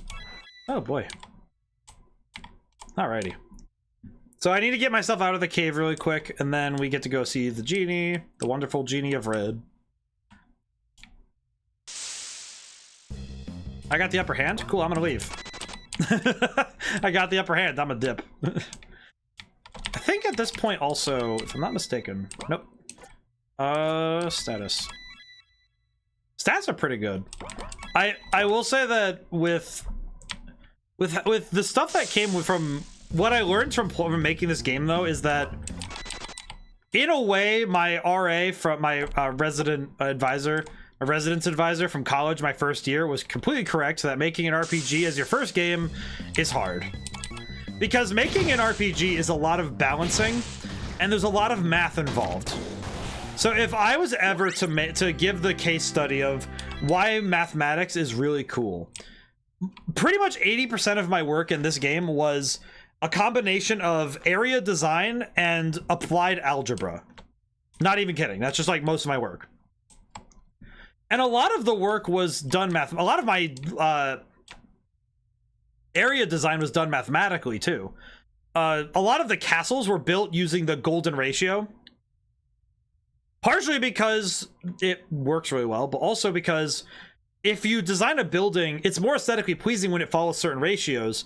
So making buildings following a ratio of that ratio actually made it so that it felt better than just having like a weird, just making boxes everywhere. It also looked better, in my opinion. There are a million spiders down here. It's just unavoidable. I did find it funny that, I don't know, I think I like the lore reason more as to that the spiders are here, not because they wanted, that somebody wanted it to be here, but... Alrighty, up the stairs. Ah, just got to the stairs. Nope, don't get to leave.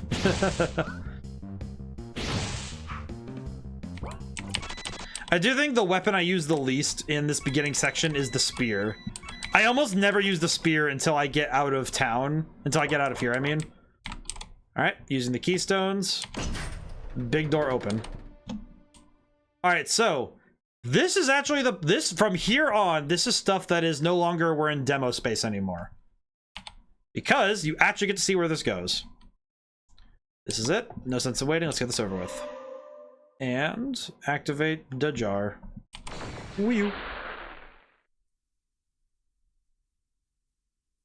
Oh, there we go. Wake up. Who is that? Wake up. There she is. Oh, best girl. Where am I? You're in the village of Kernui. And we're here. It's just in a cave. How did I end up here? Oh, you're from the other world. Other world? So I'm no longer in Eidola. Father says the people sometimes come through there. You have to actually see them come from there, though. Just like Father described, you fell from a red portal. Let's see, who is your father? He's the village priest. He's the leader of our town, too. You should talk to him. Come with me. And there she goes. Yeah, this is the part I usually hold down Q and just kind of zip through, but was transported me somewhere. Talking to this priest is my best option for now, but why here? How did I end up in this place? Oh. Also, this is a weird thing. I don't tend to put this is a bit of a personal choice. I don't put music in graveyards. It's kind of a weird thing for me. I don't know if it's just a personal thing. It's kind of bizarre. There's not even really any ambience. There's like a little bit of wind, but this is because in my mind, like graveyards are not meant for, like, to me graveyards are meant to be solemn, and I just prefer them to be quiet. So it's certainly a personal thing, but it's more of a respect for the dead thing. So even though, yeah, it's a video game, but it's like, yeah, but it's one of my personal things coming through with this one, where I definitely did not need to. I could have put the town music here, but I kind of like also that you come into this place and you're not really sure where, if it's friendly or not, you know? It's gonna be father. I'm sure I can help you, shall we? And she starts walking up, but I'm gonna wait for her. I'll be nice. Yeah, let's go to the chapel. Father's already there this time of day, and better catch up. She's saying like my sister was. She'll give me an earful for moving slow. I also think I don't remember if I... Oh my god, yes. I remember now. Yes. Horses. So these guys walk randomly in random directions. I have not yet seen them exit the stable, this like fenced-in area yet, but I know it's theoretically possible. And I really want to see it happen one day. Hi. Good day. Are you here to work? No, ma'am. Just taking to the town. You're awfully polite. Well, look around all you like. We don't mind strangers here. She's amazing. Fuck it. Where's the dog? There's a dog somewhere. I know there's a dog nearby. Where is he? I forget where he is. Where's the dog? There he is, the dog! The dog. The dog. Doggo. Oh boy. How are you doing? Do you want to do... Alright, so this dog, the boy. Do you want to know something really great about this dog? You could do this.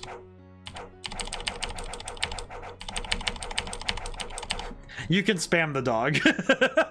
I love this feature. Also, I'm gonna send my boys back. They are actually, you know what? I'm gonna have them stay for stream. I want them to stay for stream. But yeah, the dog can be spammed. You can press confirm on the dog, and you can spam them. It's kind of funny. So there's a lot in this town you can do, and you can just walk around. Hello, my good man. Good day. All right, well, he has nothing to say to me. So here's a thing I did design-wise that I wasn't sure if people would find it good or not, if it's a good design choice or, you know, aesthetic decision. So these houses, there's no doors, and you can't enter these houses. The reason being is because the door is technically where, like, right here. The door would be somewhere right here, right?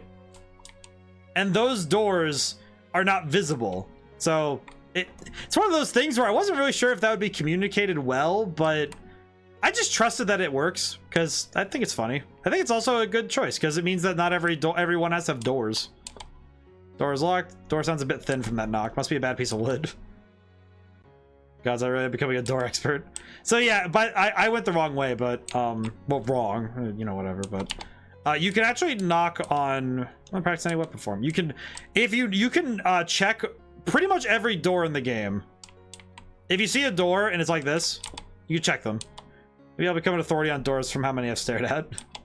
So there, you can actually you get the thoughts of the character from checking doors. It also is a way for me to convey lore and the other visuals that I can't really communicate in the game by letting the player character tell you what's going on, right? Doors locked. They have a lot of wood stacked out here. House is kind of small for that much firewood. Hey, you just kind of check things out though. And of course, if there's an open door, you can walk inside. This is the charm shop. Peculiar. Good day, looking for charms? Yes, I am. What do you got? I can only afford either the cleric's necklace or the holy medallion. It's not too bad. Not really going to use either of them, but that's kind of neat. It's the item store. By the way, this field of wheat is huge, and I feel like I included it for. I don't really feel like I included it for a good reason, other than you know what? It sells the scale of the town. You know, there's all this wheat. Not a windmill in sight though, but who cares? It's fine. We have a lot of wheat. It's good. Ship it to somewhere else to get it worked on. Statue? Dedicated to... It's faded? Odd. Father's right inside. Just go right on in. And here's the chapel. I actually spent a long time trying to design this building. I'm not gonna lie. This is not a building that took me a short amount of time to design. Like, trying to get the look exactly how I wanted it to. It was a little bit of legwork. Especially the shadow. The shadow off the side of the building is, for some reason, one of the weirdest things that took a long time to get. Because I wanted it to convey the height of the building with the bell tower and stuff, but very hard to actually communicate that sort of thing, you know? It's certainly one of those things that's hard to communicate. Ah, here he is. Hey, Noah. How's it going? Look. Some religious text about Elda and the other gods. And that's an Easter egg, sort of, to Red Genie. Or not Red Genie, Greenwalker. Greenwalker, not Red Genie. I'm gonna make that verbal mistake a couple times, aren't I? Oh boy. I'm gonna take a moment because my brain is just like, ugh. Taking a moment because my brain is taking in the fact that this game is available on Steam. I feel like most of it's because thinking about why this game affects me so much is because it really was. It took a year and a half to work on to make this game a reality, and it's just fascinating to see it all. You know, it's real. You know, that's what the young man Diantha told me about. Also, naming characters. Sometimes you just have to come up with a more simple name. You know, and sometimes you just need something that works. Other times you get really good with a name that has greater significance than you'd expect. Many consider me the leader of our village, but I only try to teach and guide our people. Brings you to this place. Not sure how I got here, but I'm looking for the Red Genie. Do you know anything about it? And, yeah, I see. It's been so long since someone like you has come here. Many have come before you, child. Either gave up their ambitions and settled in one of the towns or perished in their pursuit. It'll tell you what you need if you truly believe in your ambitions. Not ambitions, sir. I have no wish for power or money. Need to set things right no matter what. I see you're no deceiver or agent of chaos. Very well. What you seek is behind the door of the crypt that rests on the north side of our village. The small marble building, according to legend, holds the Red Genie. To open that door, you'll need the 4 keystones of Crenui. These have been held by tradition by the lords of our lands. There are 4 greater villages. Ours called Crenui. To our east is Othri, a coastal village ruled by the kind Lord Simon. To our west is Enon, whose greater town sits on an island in the middle of a deep lake. This is ruled by the Nero Forte family, a clan of merchants. Finally, in the wintry north is Non, ruled by Lord Vacuos. You'll need to convince these lords to the east, west, and north to lend their keystones to you. I'll have to talk to them. Where should I start? Only the road east to Othri is safe enough to travel. I would go there and request an audience with Lord Simon. He has always been an amiable man. I'm certain someone as cordial as you would have no issue borrowing the keystone. I'll you my keystone once you have acquired all 3 of the others. Sounds fair. No sense in hand me something that important before I prove myself. You're a bright youth for sure. Allow me to heal your wounds before you depart. Whew. Beam. May the gods light your path. And he just says, may the gods light your path. I actually added the... I love how the instant switch between certain characters highlight the similarities and differences between certain faces.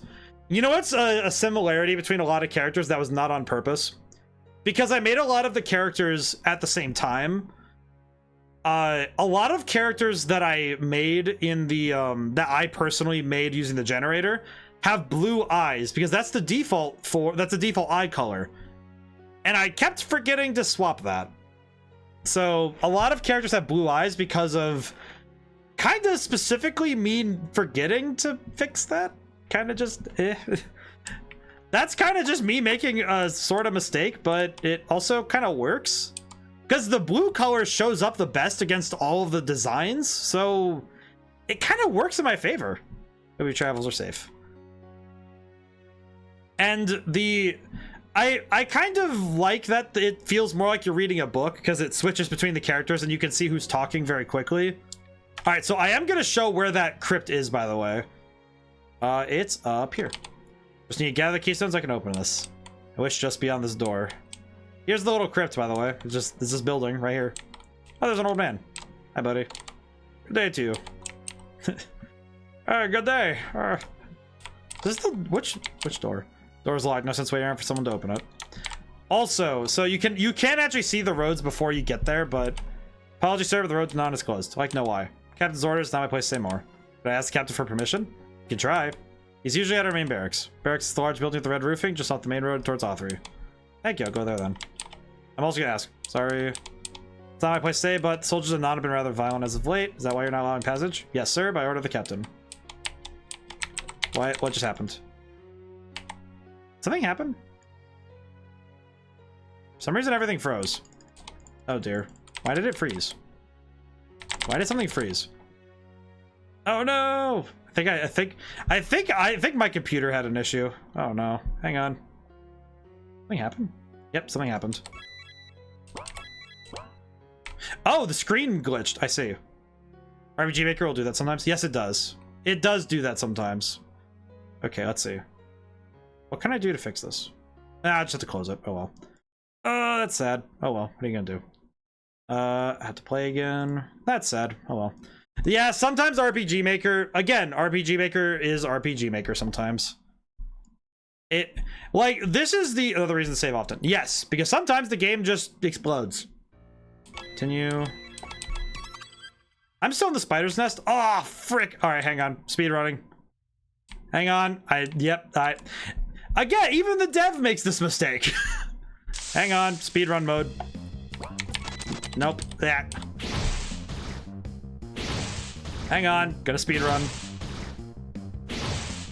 Okay, you know what? I will take this as a blessing because I did not get to showcase speeding through animations. Hey peeps. Hey Drifter, how's it going today? How y'all doing? I'm doing pretty good. The game just accidentally crashed. Though it was of no fault of the game or mine. It was just that if you run an RPG Maker game for too long, it can break sometimes. Sometimes. Nope, can't escape this time. Alright, you know, I might as well just blow them up. It's fine. Lost my life to Baldur's Gate 3 over the week. I have heard Baldur's Gate 3 is really good, so I understand. I have been hearing a lot of good things about it. I have not played it though. It's such a fun game. I do not have the finance to get some games. I wish I could get Baldur's Gate. Oh. It's pretty good. It looks really good though. Alright. Wait, what am I doing? It's just tremor. I'm gonna drink some water while this happens. Boom. Okay. So, I'm gonna show what dev run looks like usually, because this is how fast I can do stuff. Alright, go up. The fact that I still know these tunnels makes me so happy. Yeah, you can do some nonsense if you know where your stuff is. Also, congrats on the race. Well, thanks, Drifter. I did have a bit of a schism. Whoosh. So I'm gonna show what holding down the confirm button does when you're doing cutscenes, because it is if something like this happens where you have to go through stuff again. Watch this. Whoosh, whoosh, whoosh. And yoink.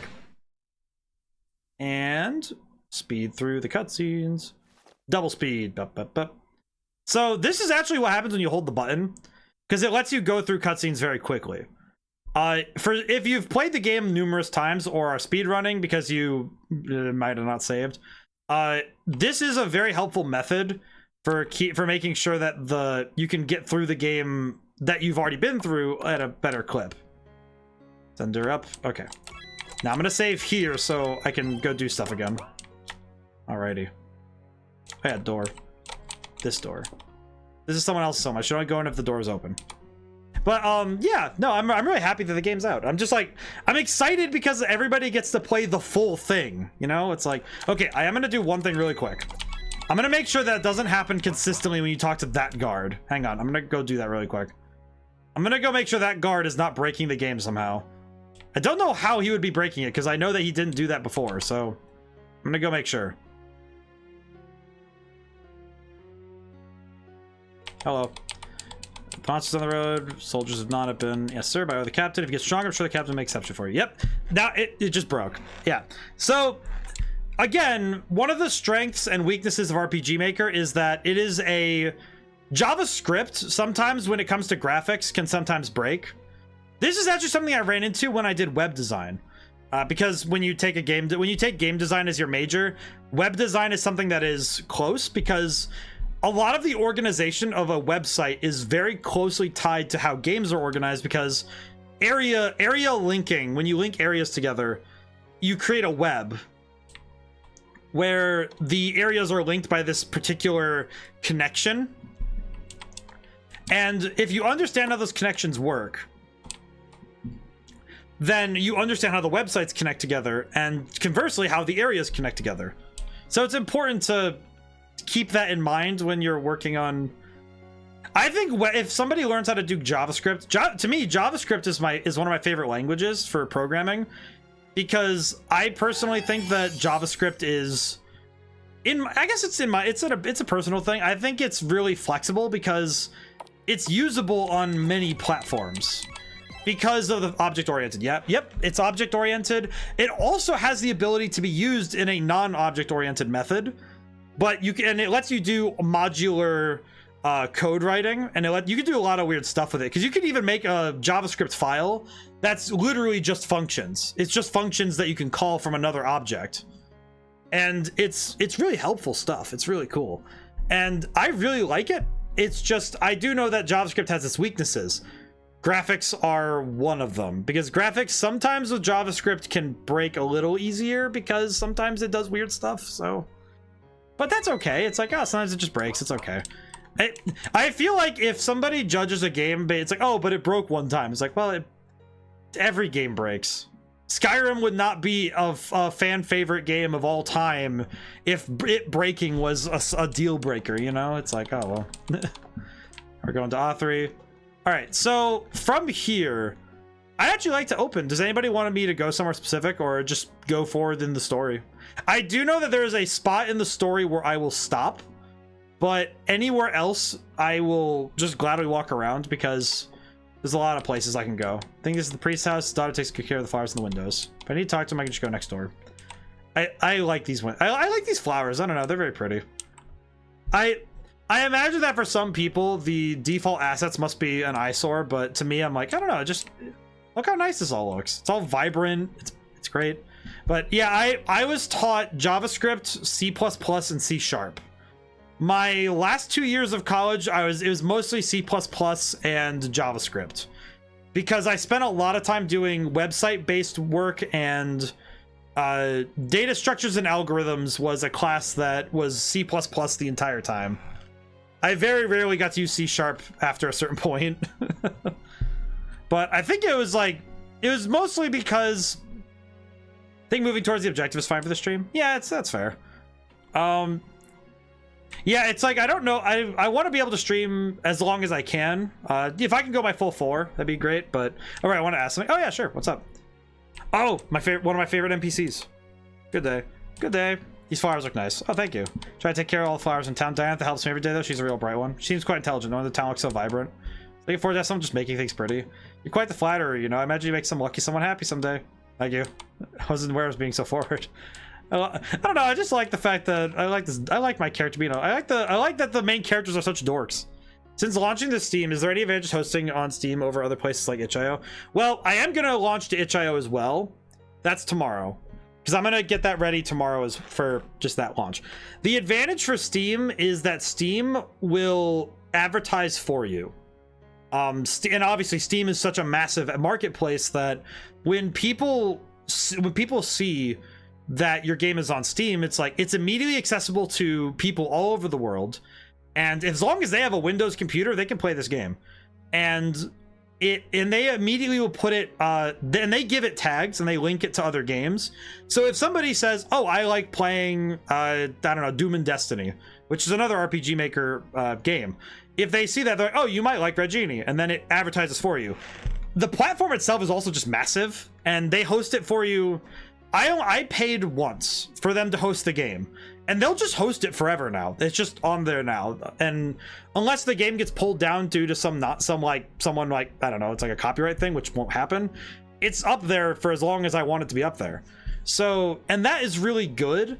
itch.io does have a few things that are a little bit, they're more creator oriented, namely that itch.io I don't believe they take, I think they let you have 90% of the sales of your game. Steam does 70%. They do 70-30, which is still fantastic. I think that's really fair. That's really good. But it's still, you know, it's a little bit more. itch.io also allows you to tip, which if you really want to support a developer, you can tip them, which it's really just up to you. It's kind of one of those like, do you want to support the creator? You can give them more. It's a social thing. I don't really get it. But point is, itch.io is more creator focused, but smaller in scale. And that's kind of the toss up. That's why I'm releasing it in both places, so that people who are regulars on itch.io will also be able to get it on their platform of choice. The other thing is that Steam has a dedicated launcher, whereas itch.io, you just get the zip file, which means that you'll get the zip file with all the stuff that you'd get from the Steam release, but you have to find the exe and launch it from there yourself. It's not a dedicated Steam launcher, so it's one of those things where it's like, well, it depends on what you like. Road is open now. Keep your wits about you out there. Never will know what could attack on that road. Of course, good day. Road's supposed to be really unsafe. Better stock up before I leave. I think I don't need to supply, but, you know, who knows. I've seen that some just give you a Steam redeem code. Yes, which... Or is that another site? I don't know, but I wouldn't really... I feel like that'd be kind of weird if you just kind of bought a bunch of codes. Maybe that was Humble Bundle. That's Humble Bundle. But Humble Bundle is a great way for getting a large selection of things in a package, but you're also beholden to what they're offering. You're not really getting everything at the same time. I actually have a couple programs on my computer that I got from Humble Bundle. Notably Sony Vegas. I got that from a Humble Bundle that was lucky. I got that in college and just have Vegas 14. I forgot that is a very abrupt shift. That is a very abrupt shift. Holy. I forgot they're like, yes, you are in danger now. Unlimited license? Yes. They actually gave... that was actually what they sold, was an unlimited license for that. Pretty crazy. It's actually kind of impressive. It's why I've been able to do video editing for some of the stuff I have. Which... Not gonna lie, when I did the music for Red Genie and I put it on YouTube, that music went up and it was literally in Sony Vegas. Here's a picture, scroll it out, and then there's 2 repeats of the song, and then there's a third repeat that I cut off after like 5 or 10 seconds, and then it just fades out. Vegas made that really easy. So the only downside is that it doesn't come with any plugins, so kind of beholden to what you have at that point. Which is fine. I mean, I just want video editing. Oh boy, here we go.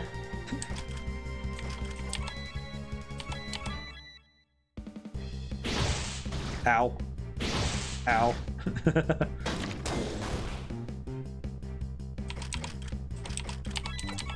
think I'm gonna try hammer and see if that works. I always for gore.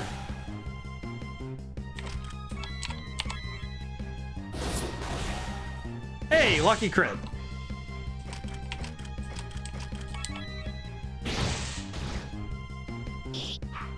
Oh. Gives me time to list this. I think I was actually remember seeing that when it was on Humble Bundle. Yeah, but at the time I didn't feel like I wanted it. I feel like it's one of those things where I saw it because a colleague pointed me towards it and then I bought it. Because I had somebody mentioned like, oh yeah, you mentioned you wanted to use Sony Vegas. Well, it's on Humble Bundle, and I'm like, oh cool. I didn't know that. It's very cool. And I was really grateful that they pointed me towards it because it is super good. Earth magic, break the boulder, sword. Found a marauder sword and 4 gold. Deadly warrior. Something feels good in the hands of the deadly warrior. So I do want to mention something that is not explicitly stated in Red Genie, but is kind of curious thing about the game going forward, and it's because the game becomes less level focused.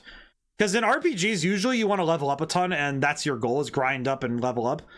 This game, it's actually more that you kind of want to be on the lookout for new equipment all the time, because equipment generally is the way you're going to boost your stats the most.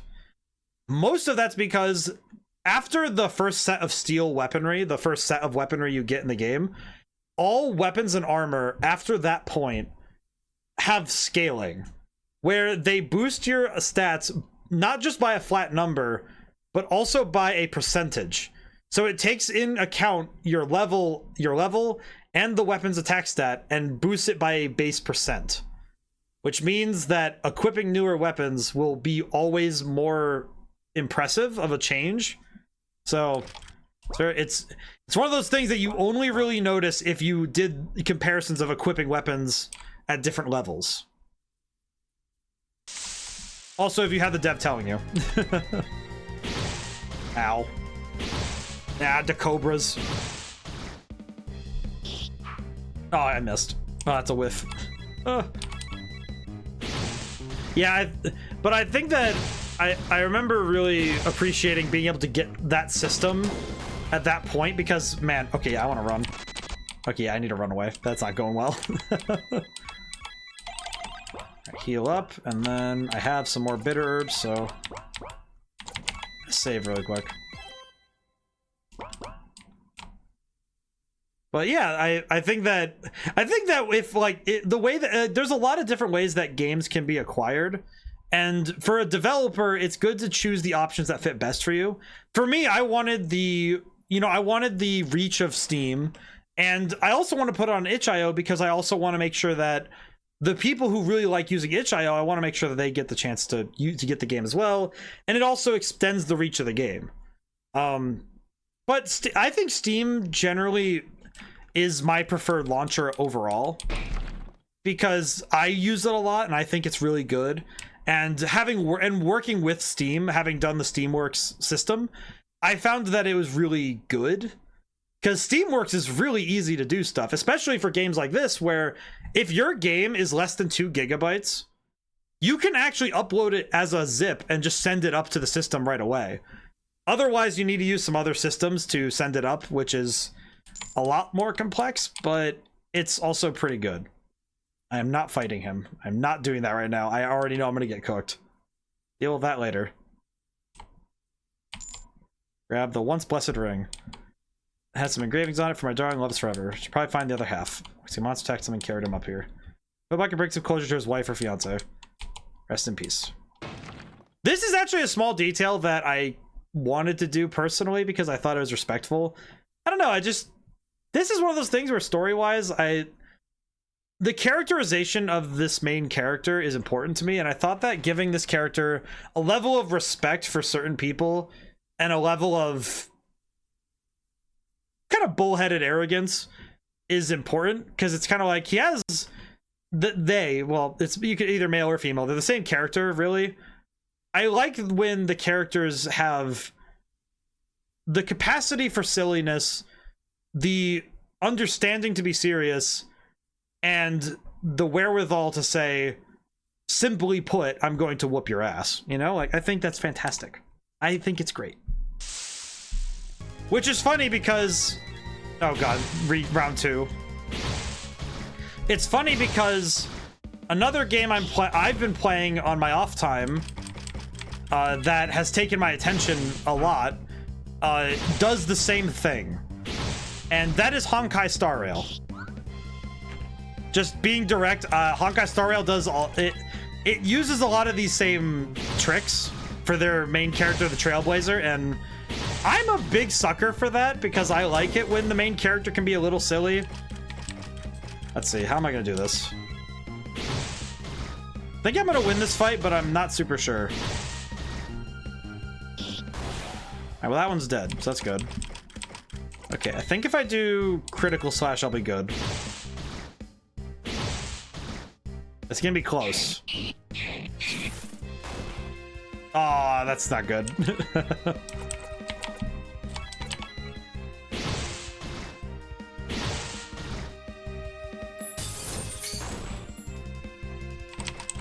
Oh, this is gonna be a close fight if I win.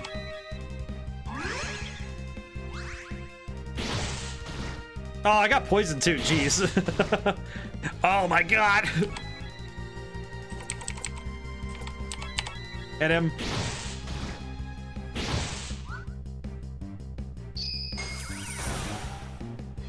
Oh boy. It's gonna be a close one if I do win. Yeah, I did it. That was far rougher than I thought it was gonna be. That was rough. Oh, brother. I'm dying. I should probably use a magic potion too, huh? Well, even now, I still can get surprised by these fights, huh? Probably should be a little bit more careful. I don't want to get cooked on accident. Oh, well. Probably should have swapped to my dagger if I was going to run, but oh well.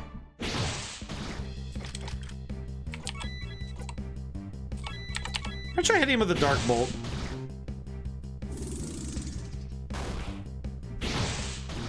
Yeah, so I know that with these enemies, with the bandits, I actually wanted very specifically that each enemy was weak to a different damage type.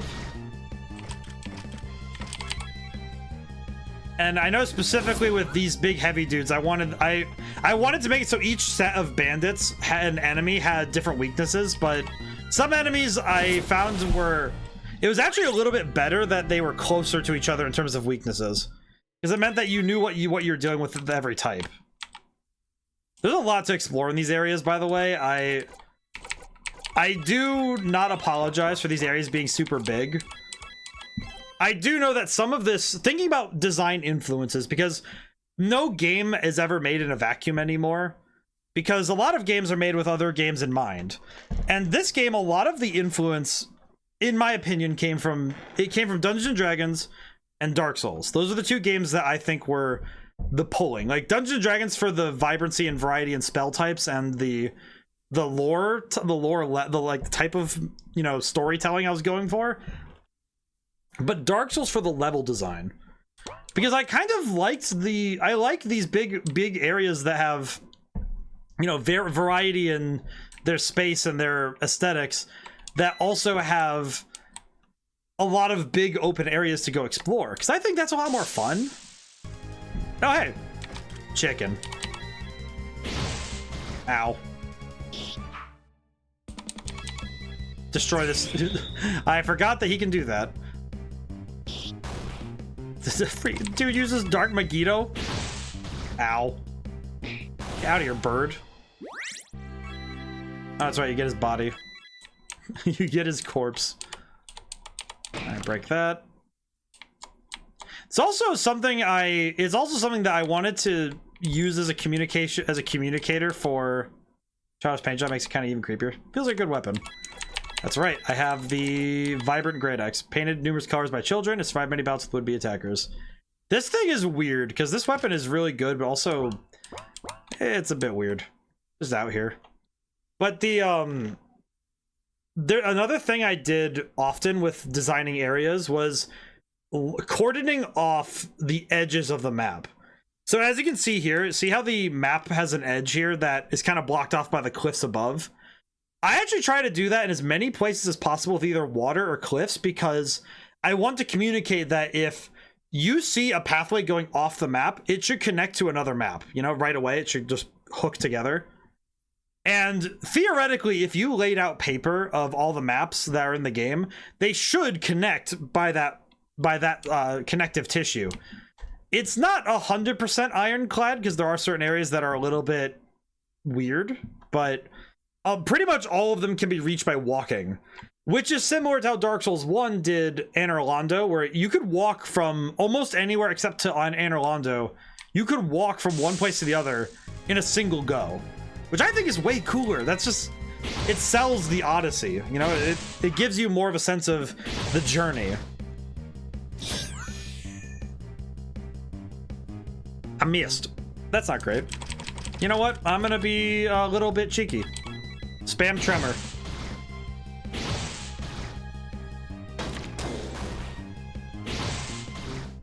Do it again.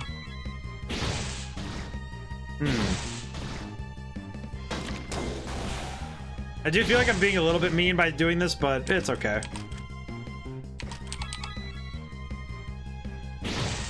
Ow. I just realized I'm dying, so I should probably use a health potion.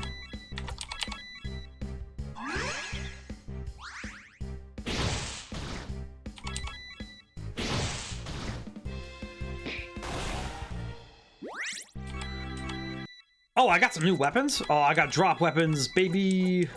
That's what we've been looking for. The same weapon. Whoops. The Elvish Bow. The Elvish Bow actually went through a little bit of an evolution in the end of near the end of development, because there's another bow in the game at this point. I believe it's the Stingray Bow. I think that's the one. And the Stingray Bow, it's another drop weapon that you can get. The Stingray Bow was like outclassing it every single time, and it was kind of like, okay, dude, really? What's the point in the Elvish Bow then? So I actually adjusted the Stingray Bow and the Elvish Bow, because you get them around the same point, generally. If you get one or the other, you get both. and they're drop weapons, so I wanted them to both be viable. So the Elvish bow actually became more magic attack focused, whereas the Stingray bow lost some of his magic attack to become more physical attack focused. And it was mostly because I found that the Elvish bow just wasn't being used at all, which I felt really bad for because I really like it. It was also in the database, the Elvish bow is one of the first weapons. Yeah, I think it's within the first 50 weapons of the game, I think.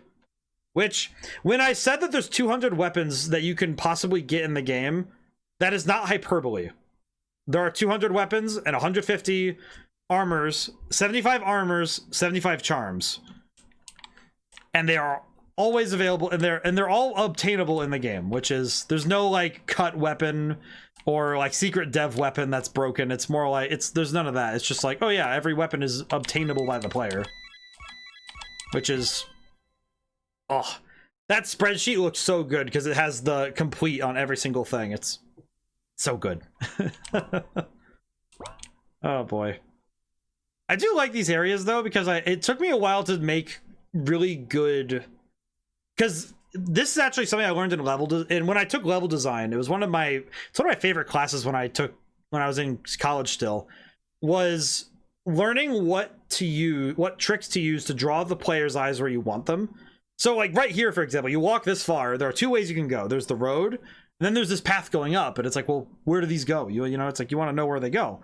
So, and the fact that I offer these choices to you visually, it's like, okay, well, make the decision. Do you want to go do optional stuff and go hang out, or do you want to go south and follow the road, which the road is always going towards your objective. So if you go up here, oh, I wonder what's up here.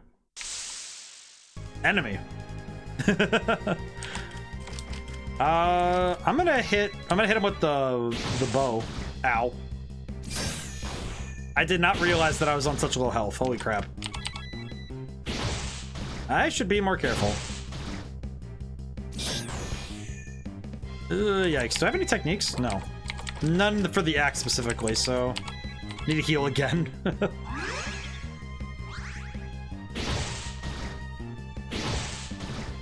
Alright, I'm gonna swap to the sling and use... I think Splash will do it for me this time? Maybe? Oh, it was pretty good though. Let's see. Try Sacred Bolt. Not really sure. I remember this enemy being weak to something that was pretty good, but I forgot. I know light damage is really good anyway, but...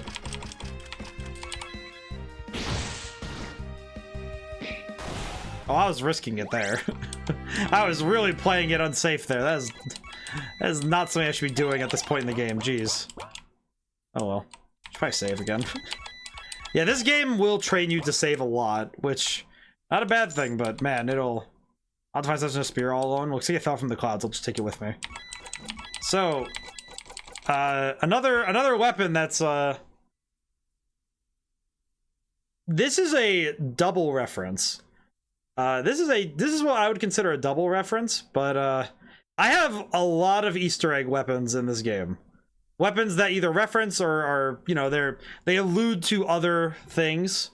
The Power Pole Spear is both a reference to the obvious one, but the way that it says a worthy companion for any journey is more specifically a reference to the I forget the exact pronunciation is lost on me, but the pole, that the original staff that was wielded by Sun Wukong. And I genuinely like this. I don't know. I've never actually sat to read all of Journey to the West, but I have enough of a reverence for it and what it's done to storytelling that I feel like I needed to honor it in my own, you know, my own stuff. Because I didn't feel like it would be good of me to not pay respect to the stories that made my own storytelling doable. Also, man, that is the worst case of status effect I've ever gotten at once in this fight. Oh, good lord. I don't think this even gets rid of attack down, does it? It does not. Ow. Okay, I guess I gotta use magic because my physical attack is broken right now. Frost? I think ice magic does good against the cobras. Okay, it kind of does. That's pretty good. What about Sacred Bolt? I always forget. I feel like the trouble is that with how many enemies there are in the game, it's very hard for me to remember every weakness.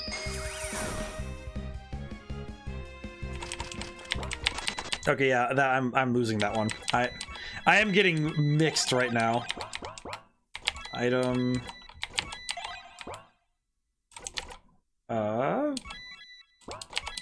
Yeah, I was getting mixed right there. That was not great. That was not according to Keikaku. The Demon Cobras, I think, are one of the harder enemies to deal with in general in this first section of the game. There's an item up there. Aw. I'm not going back up there, but for those who know. Ooh. Back! An ambush party.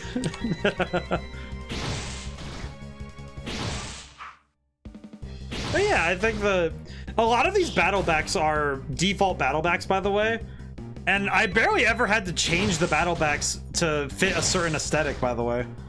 Which I'm really grateful for, because a lot of these would have been really hard to make new ones of, because this perspective is very specific. And I'm not a trained visual artist. And asking Ree to do this sort of thing would have been really hard to match the art style, you know? I'm gonna try acid. I forget if acid does good damage against the bandits. I know it can poison and burn, but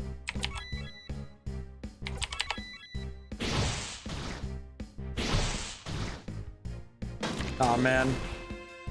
Oh, he's knocked prone. Oh, I'm gonna knock him out.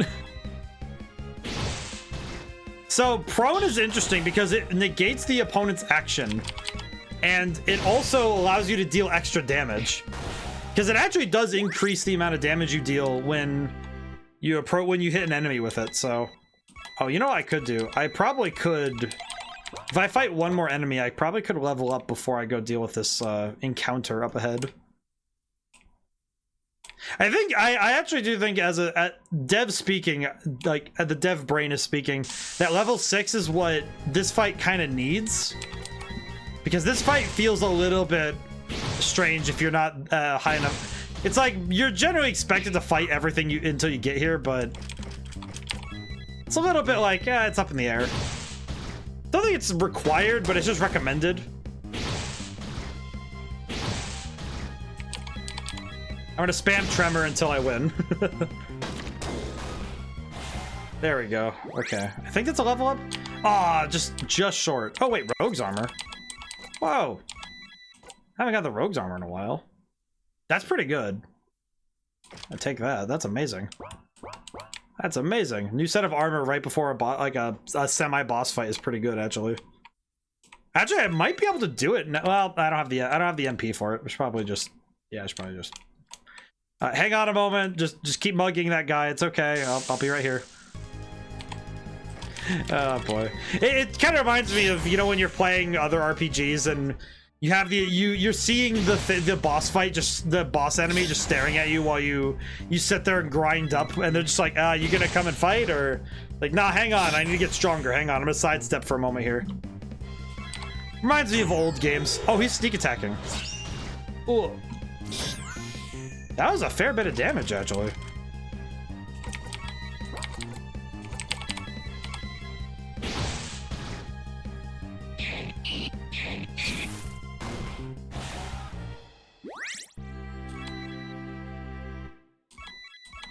I just realized a technique you can do with that. That's funny. I just caught something that's technically a glitch. I'm not gonna fix it though, because that's actually kind of neat. Huh. That's actually kind of cool. I'm flabbergasted though, because I thought that I fixed it. Because in theory... Okay, so to explain what I'm talking about. So, when you use a technique, it's supposed to swap you to the weapon that the technique is using. For swords, it switches you to the sword. I just used critical slash and it said that it wounded him at the end there, which means that it did not swap off the weapon as intended. that has the potential to do some really nutty stuff combo-wise. I don't want to change that. That's really cool. It's entirely not intended, but I like it a lot. I just caught that. That's very silly, but like genuinely not intended at all. That is not supposed to work. However, that implies that you can do that with the other techniques in the game, which means if you have the whip equipped and then use something like there's a hammer technique later you get that does damage to a lot of enemies. That means you could, in theory, do physical damage and do status ailments to the enemy at the same time if you're comboing your weapon techniques properly. Whoa. That's freaking cool. I didn't even know that you could do that. I've been making this game for 1.5 years and I didn't know you could do that. Like that's just sick. That's just cool. That's just awesome. I don't know. It's just genuinely interesting. All right, I'm gonna save again because we're here now. I am here. I'm level 6. My good man, are you mugging this gentleman? Can I assist you? I'm guessing you aren't about to let me pass without some toll. Perceptive one, aren't you? Let's make this easy and... Instead of theatrics, I'm cutting you all down. What? Hey, kill this man. Oh yeah, one of my favorite tracks. This is one of the last ones I wrote, and I'm just still like... Still jamming to this one, brother. I love this music. I'm just genuinely still in love with this. Let's see. How do I want to do this one? I'm gonna do sling method. Oh, you know, I have force sphere.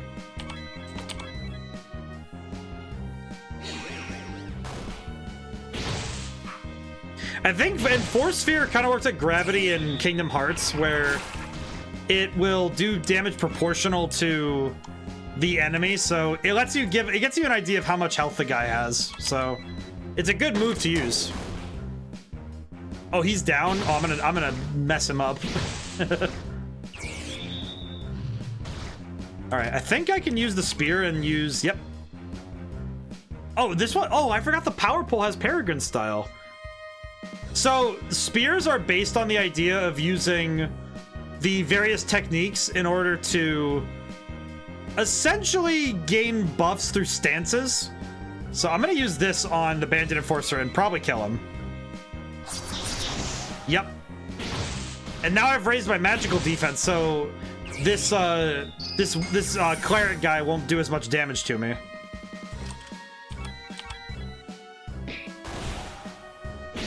I swapped to the mace. I think this will actually heavily reduce the damage he can do. Oh, but I'm blinded. Oh. Well, that's just frustrating. Oh well, what are you gonna do?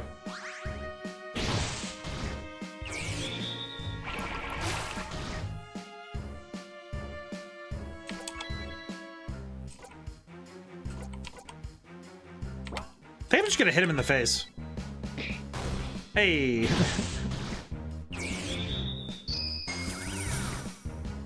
No, he blinded me again. He just re-upped the status ailment. Are you kidding me? All right, shoot this guy in the face. Oh, it didn't do. Oh, he resists. I forgot he resists the magic really well, actually. Sheesh. Just punch him then. Oh, that's a miss. Oh, this could be deadly. Oh, yeah, that's rough. That's rough. Okay, I need to heal. If I'm gonna win, I need to heal. I forgot that blinded actually does make you miss. It is quite good at making you miss. Ow. Wait, I have restore. I should probably use that. Probably gonna stay blinded if I don't do that.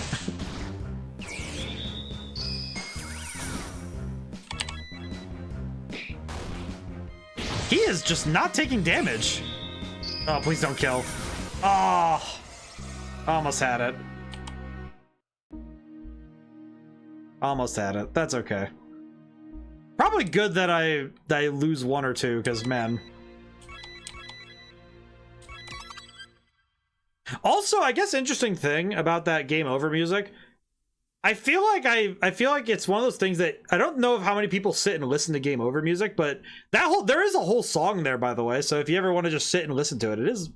If you ever die and you need a moment to sit, it is there. Music's pretty good. It's one of those songs that I put more time into it than I think is necessary, because most people, when they get a game over, they're mashing the button saying, nope, I'm skipping this. I really want to just get to the fight again. I want to deal with the enemy. I do not care for this. I want to get right back to fighting.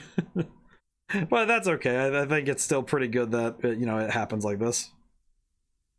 It happens sometimes that people are gonna just skip over the dumb stuff that you do, and it's certainly not a bad thing if if the players are like, oh yeah, I don't want to listen to the game over music, I'm gonna skip. It's like, oh well, it's there for the people who want to sit. Okay, I'm trying to remember, what was the tactic for this guy again? I always forget. It's funny because I've done this fight a bunch of times during the development, which is weird because this fight wasn't originally in the game. I added this on the way because I thought that there needed to be a mid-boss on the way there. Because I thought that it would be better to test your ability to handle multiple really strong enemies at this point in the game. Well, relative to your strength. So you have one each of the enemies and this mage dude. He's a cleric, but still.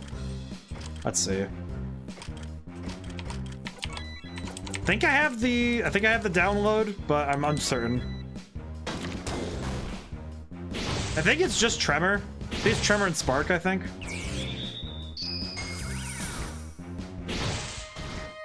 That said, I probably could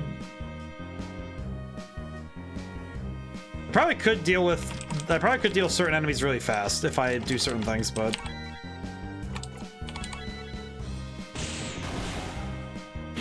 okay, well, lightning is great against it. I forgot. Lightning is still goated with the sauce.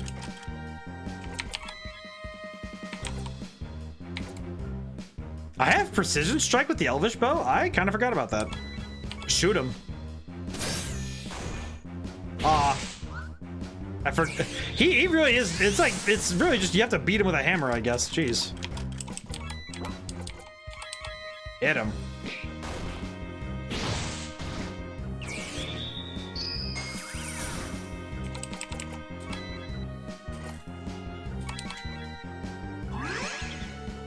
Trying to remember the tactics here because, and this is one of those things where I feel like it's also me being overzealous because I keep thinking, oh yeah, I can just throw hands, but I forget that, I designed this game to be a little bit more on the challenging side, and they're dead. All right, we won. Cutscene, here we are.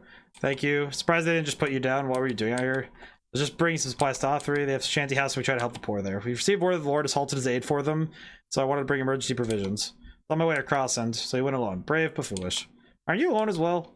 I was journey alone. It's easier when you can fight for yourself. I suppose so, but your approach is concerning. You shouldn't be so reckless in the face of danger. Sure you have family to return home safely to?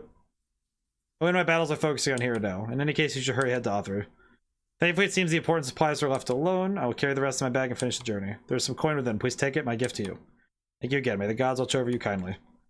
And there he goes. And for fun fact, earlier in the stream, we saw a guy who was in town.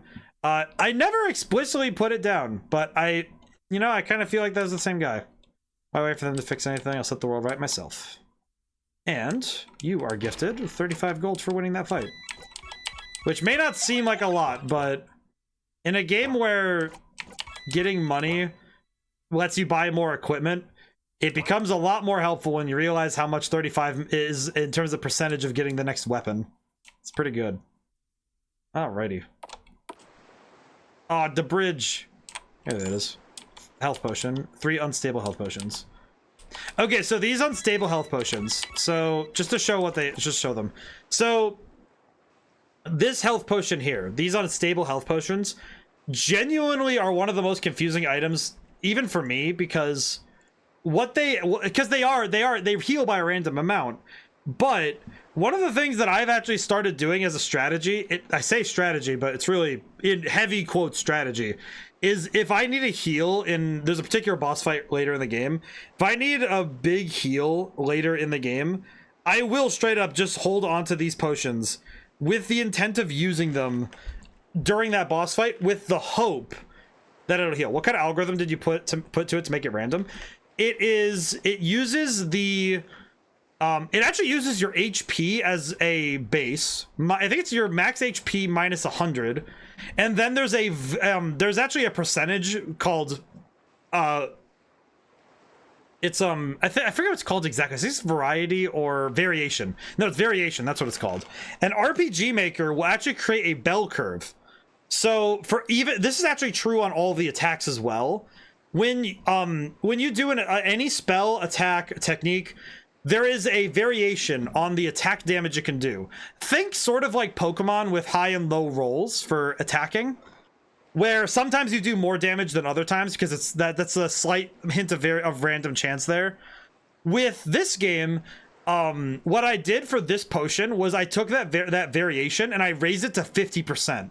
So it actually can oscillate between 50% lower than the value that it starts with or 50% higher than the value it's given. So there's a very high chance that you get like very little health. There's also a very high chance that you get all of your health back. And that variation, that percentage is that percentage is the number that it uses on the base value in order to generate a sort of bell curve for how statistically likely it is that you will get one number or the other, like one extreme or the other. So it was one of those things that it was a mathematical equation that you can put into RPG Maker. And that's how a lot of the math is done, is that they have various percentage various percentages that are applied to your attacks when you make them. And then there is the formula. And in RPG Maker, they do a formula where it's like a.attack. So they actually have the stats of a character referenced as it, because each character is an object in memory, which basically means that they have a bunch of variables stored away, which is their attack, defense, all the shebang. All of the stats that are in your status, every enemy has these stats, along with some other special variables that determine other things, such as evasion rate or hit rate and critical hit rate and stuff like that. And those things affect the rate at which those things happen by applying a percentage to a base number. And those numbers can be calculated in a lot of different ways. I know that escaping battle has a really long formula based on your agility and based on the agility of the enemies you're fighting. It's I don't remember the full formula. It's really long. It's weird. But a lot of the game, the math being done here is algebra being done with like A being the A.attack being the attacking target. So say I attack somebody, I take the place of A. B is the target, and it takes A's attack and applies it to B's defense. And the RPG Maker by default does it A.attack times 4 minus B.defense times 2. So it always applies attack times 4 to defense times 2. And I think that's to try and help not having the situation that sometimes happens when you over level where an enemy can't do any damage to you. But it sometimes doesn't work. So it does generally mean though that if someone attacks somebody, they will do damage. So, but the algorithm for randomness is based on a percentage because it applies it then, which is, it's a little weird, especially seeing it in action, but it's also kind of cool. Because I think that having a potion like that is just, I think it's neat personally, because it means that it's a gamble, and gambles can be really fun, especially when it happens. It pops off. Oh god, these guys. I think they're weak to lightning. Maybe. Sort of. Ow. Ow.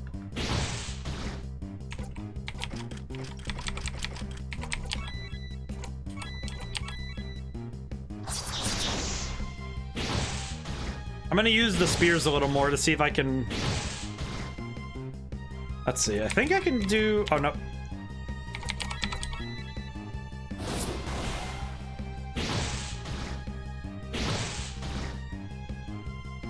Let's see. I think I can use fire.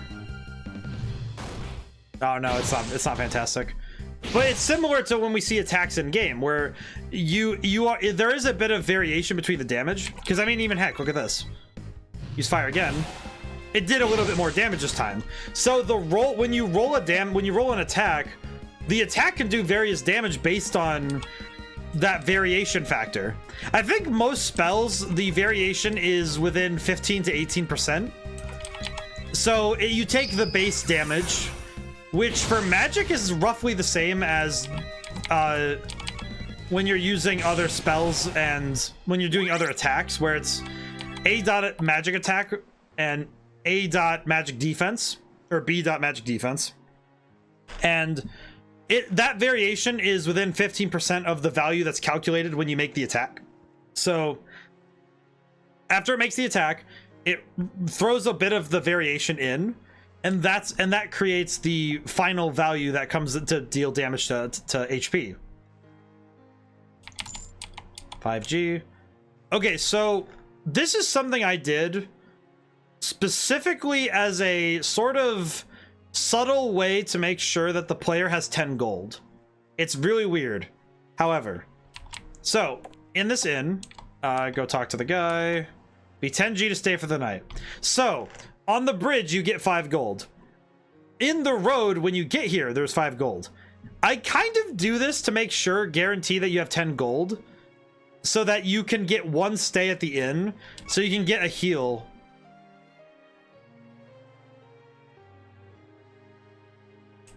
Also, I'm very proud of that inn music. It's a weird thing. I don't know. Alrighty. So my brain just turned off. But I try to make sure that you have enough to get 1 stay at the inn at least, so that you're able to get a full heal back. Good day, my friend. You need items for the road? Yes, I do. I want to see what you got. Okay, these items, I always forget if they... I never use these. Even in testing, I never use them as often. Should use some this time.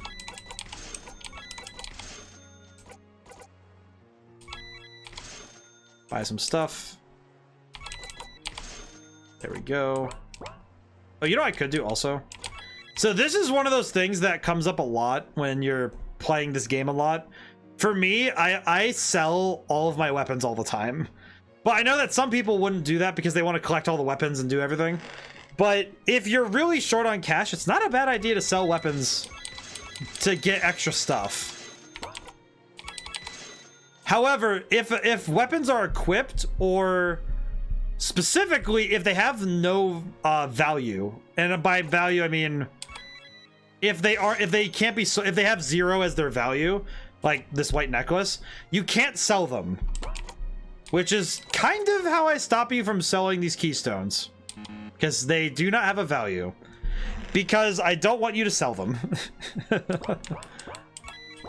Because the game does not specify in that case. Mind your business, keep your nose clean. Something up here? Weirdo. I'm gonna look around town a little bit. It's been a while since I've actually walked around this town myself. Hello. Good day. Good day. What's the latest talk of the town? The soldiers sometimes come and take supplies under some new tax. Seems more like they're just feeding themselves. So the soldiers are just taking things. Hopefully Lord Simon wrangles those troublemakers back.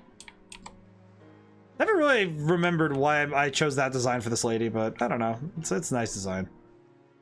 Yeah, there's a lot. This town is pretty big as well, so... I was doing a dev thing again. Oh, what's up here? Oh, what is up here? What is it again? The bullhide whip? I'm getting the weirdest feeling about this whip. Whatever, looks like a good weapon anyways. I forgot about that. The bullhide whip. New whip. Yes. It's actually also true with the status ailments, where... So status ailments have a % chance of being afflicted when it comes to a technique.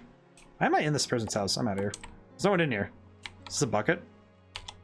Dear God. There's more. Oh, this is the nice part of town. Just a couple houses put up on a hill away from the rest. This town's best luxury is having a home away from it all. I actually remember this section was really weird for me to design because I wasn't sure what to put up here. So I remember I put some stuff up here and I was like, oh yeah, what can I have up here? Just having places to go for the sake of going. But it also gave you a lot of room to just kind of run around, check things out. And I personally really like that. I don't know. I think having this big open town for you to check out and just look around at was just, to me, it was nice because it gives you a lot of places to go explore without ever feeling like there's just too much. Hey, buddy. What's up? What? Do what? I'll talk to you later then.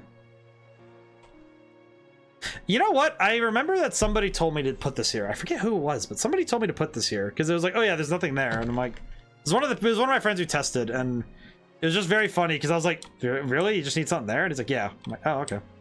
Oh, that sounds fair. And here's the shanty town area, I think. Yep, here it is. There's all these wooden houses.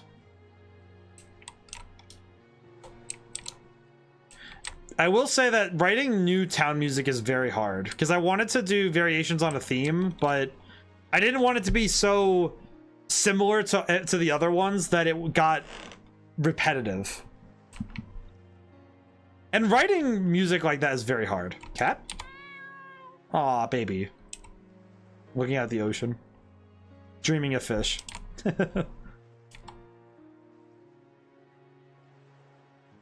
There's a lady.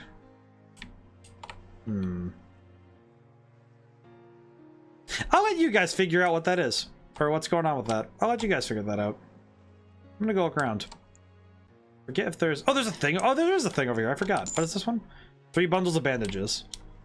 Oh, that's actually kind of helpful. I forgot about that. Oh. I'm fine with that. Yeah, that's one of those... That's something you guys need to go find out later. Cat. Every animal can be spammed, by the way. It's kind of funny. Yeah, it's like... I will say, though, that there are some things I'm going to leave out for the sake of spoilery stuff. But I think that... I think that I did a good job of emulating the Dark Souls-y type quest lines, where the quest lines are... You really have to learn what you're doing each run through, and I think of the greatest strengths I have with this game is that if every time you play through, you go through faster, but it also has a lot of room for replayability. And you know, it is my opinion, and I'm a little bit biased because I did make it, but even as a player, I found that one of the things I liked doing was trying out new weapons every time I played, and also trying new styles. And along with that, there's a lot of different places you can go each playthrough, so you're always able to find something different every time you play, which I think is really cool. I think it's really nice. The Black Thief's armor. Well, that's some very pseudo armor right here. Strange indeed. And I think that armor might be better than what I'm wearing. Better agility, which is great. Yeah, that's the good stuff. High agility is really good.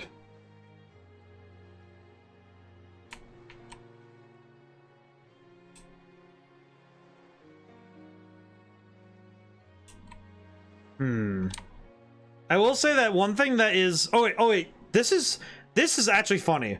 This actually happened when I asked Ree to make the artwork for the Steam page. One of the things that came up was that they made the scarf for the male character red. That's because even though the scarf I chose orange in the over design, the sprite on the character for some reason made it red. And I'm not really sure why. I think it's because of the lighting, and it makes it look red. But it's just funny because it's supposed to be orange, and you can even see that here. It's orange, like a orange red.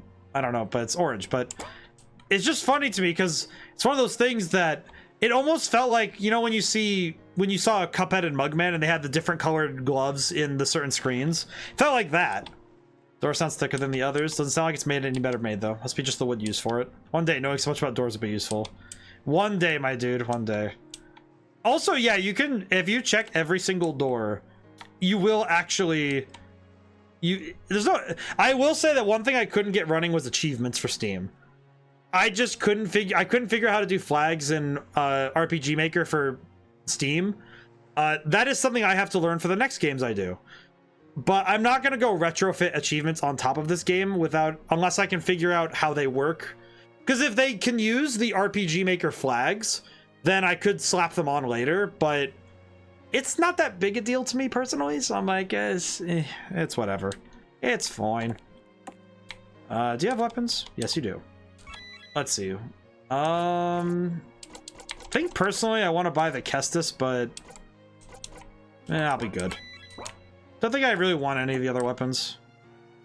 Also, I kept doing this for some reason. I kept putting these two stores like this next to each other every single time. It's just how I did it every time. Because I was pretty sure that if you needed armors or a weapon or new weapons, hello, I cover potions. Oh, hi, Michael. You came from Potion. Oh, that's excellent. I did get to stop in. I think I remember. I remember you. Yes, I remember. Of course. No, I remember that you guys were talking. You guys were talking a lot about it. Oh, thank you so much. I'm really happy that you like it. I've been doing I've been doing my dev talk with it. It's great to see you. I saw you followed. I'm grateful for that as well. I'm happy. I see you. I've been mentioned I could step out of my lurk. Pojin, how's it going today? I've been kind of just I've been zooming. But how are you guys doing today? I've been kind of doing my my dev stuff today. I guess living outside of a castle is a bit intimidating. Big walls right next door. No thanks. I actually remember this castle. Good, glad to be here. So this castle design was based on two places. So one of them was actually I took design aspects from you can't quite see the building yet because it's surrounded by this big wall, but I actually took a lot of design cues from castles. I looked up pictures of castles from specifically Germany and that area of Europe. It was just a source of inspiration because so you play. I want to learn more about the game. I hope that you can you got some stuff. I haven't gotten any drop weapons besides I got some. I know I got the Elvish bow. One of the things I think is funny is how many times I've played this game and never gotten quite the same stuff every time because of the implementation of drop weapons. I never quite get to have the same playthrough, but that's great because it's like I had like 3 Marauder swords. I've had playthroughs like that.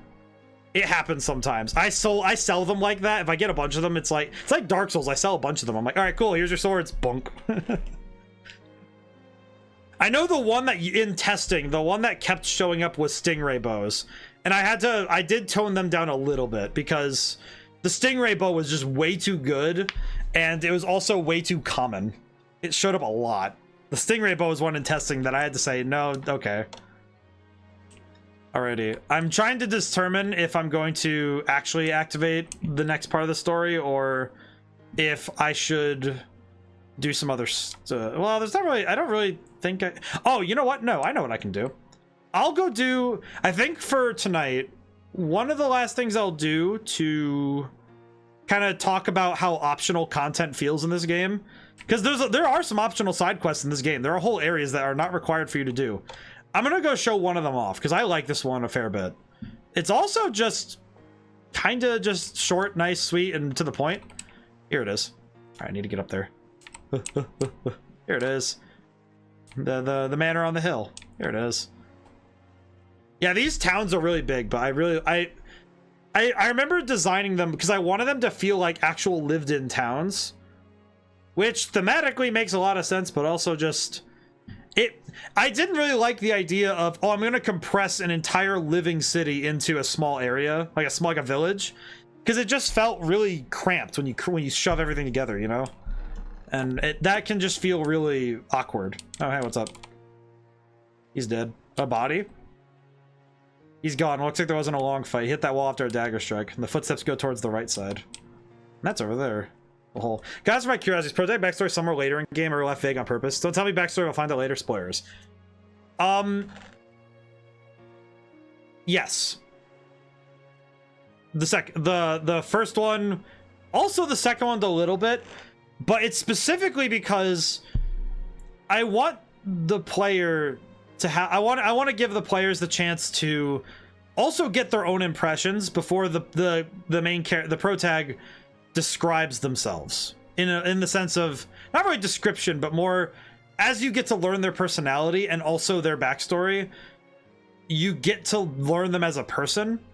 And I think that by having that experience first and then seeing why they became that way, it sort of informs both, which I think is good. There was a lot of inspirations when it came to writing this protagonist, and a lot of it came down to characters like I call them the wandering warrior, but characters like Jotaro Kujo and Clint Eastwood's characters. Okay, good. The backstory is bothering me like 3 hours in. I don't feel I have enough pro tag. If I get it later, I'll leave this developer's choice. Yes. And most of it's also because here's the key thing about this game is that the more you explore, the more you get. That's just true. But when you're playing through the game, there are parts of the game that become more evident as you play other sections. I'm gonna stretch while I'm talking. And there's also a fair bit of other content that needs to be done for you to get the full picture. And I think that, but also if you choose to play the game in this specific way of, well, I just want to go fight things and I'm going to go barrel through the story, the character is going to do the same thing. Where if you go barreling through and follow the critical path of the game and just do that. Sylph, how's it going today? I'm also gonna drink some water. Huge Saver told me to.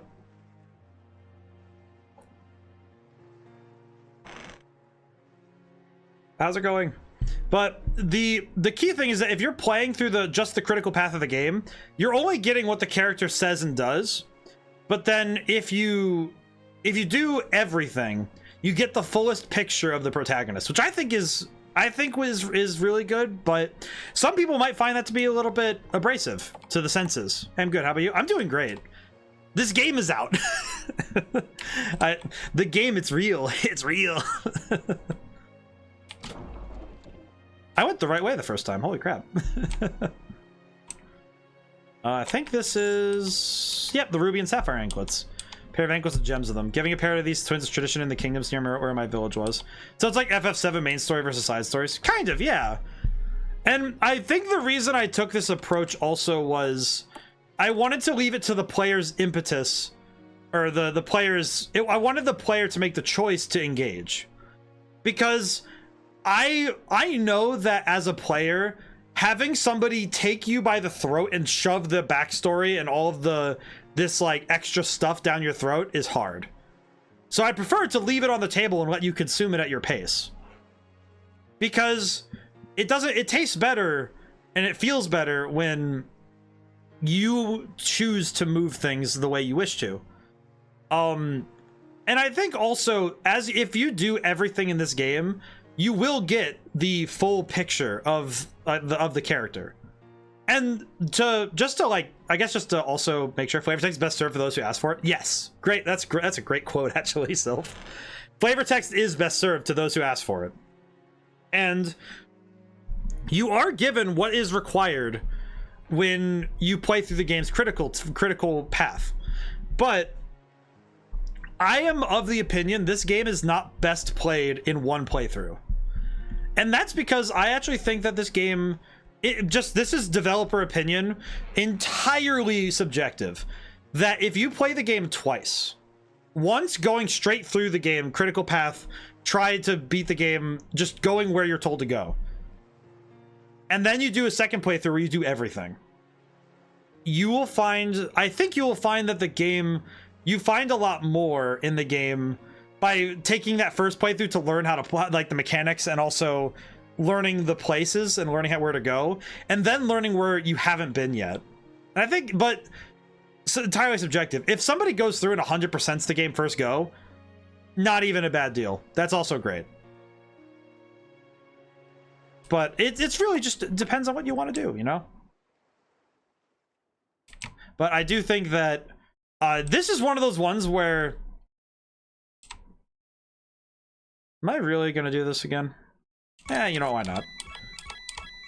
Sure. No, not that way. Sometimes the click thing does not work as intended. But yeah, it's one of those things where it is entirely a subjective take. And again, if as the developer and a player, that's what I think. But if other people play the game and find that they like to do it one way or another, yeah, that's what's right then. Because if you play the game in a certain way, then that's how you play it, and that's just how it works. What a strange ring. Definitely enchanted, but oh yeah, I forgot the Legion of Spiders.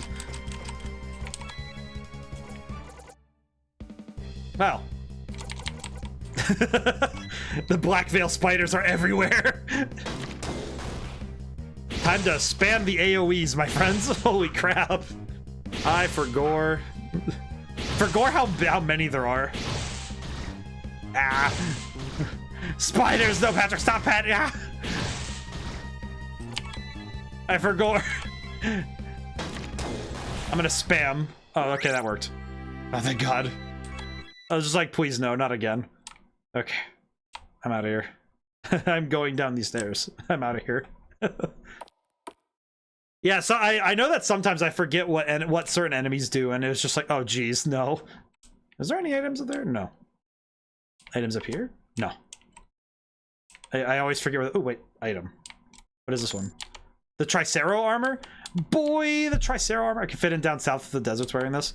This game also has a lot of like, I give implications to the world of Eidola at large that are not ever made physical or tangible, but I think it also paints a world that's bigger, because the world of Eidola is pretty big and there's a lot of stuff in it, but I also want to leave it to the imagination, because it leaves room for people to imagine.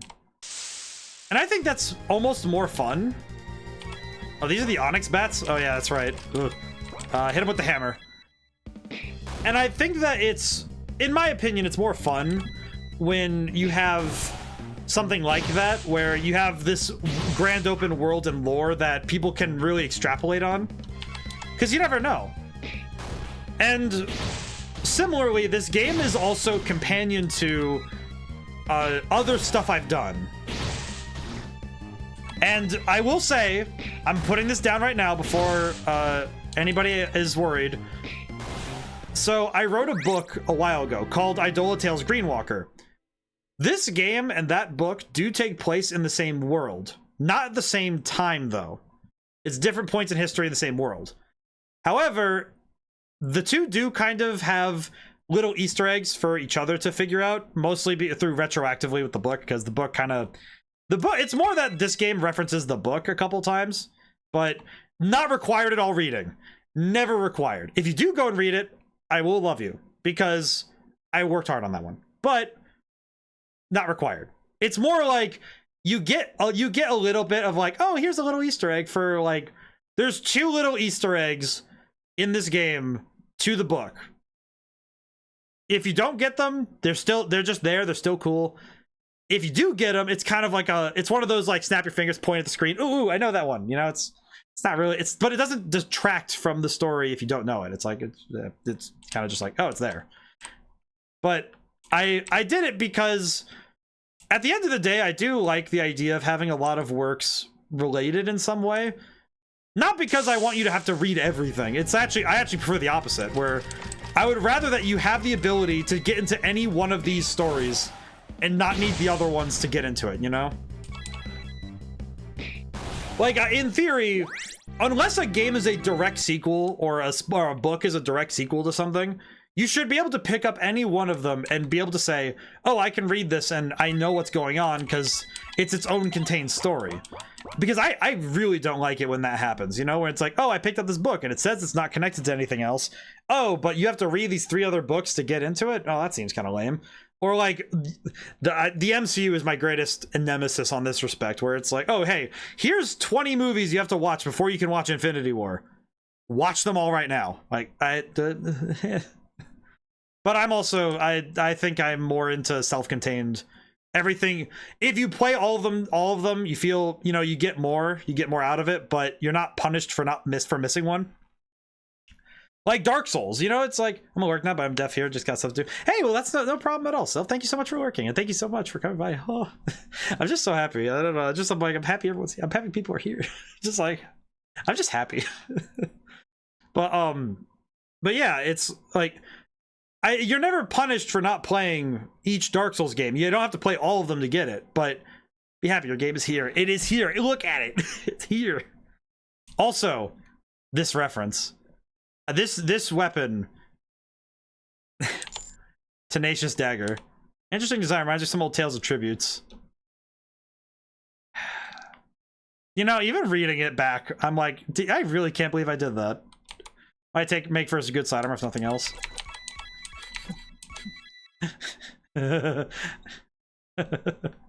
Proper tributes to a metallic deity. I wrote this.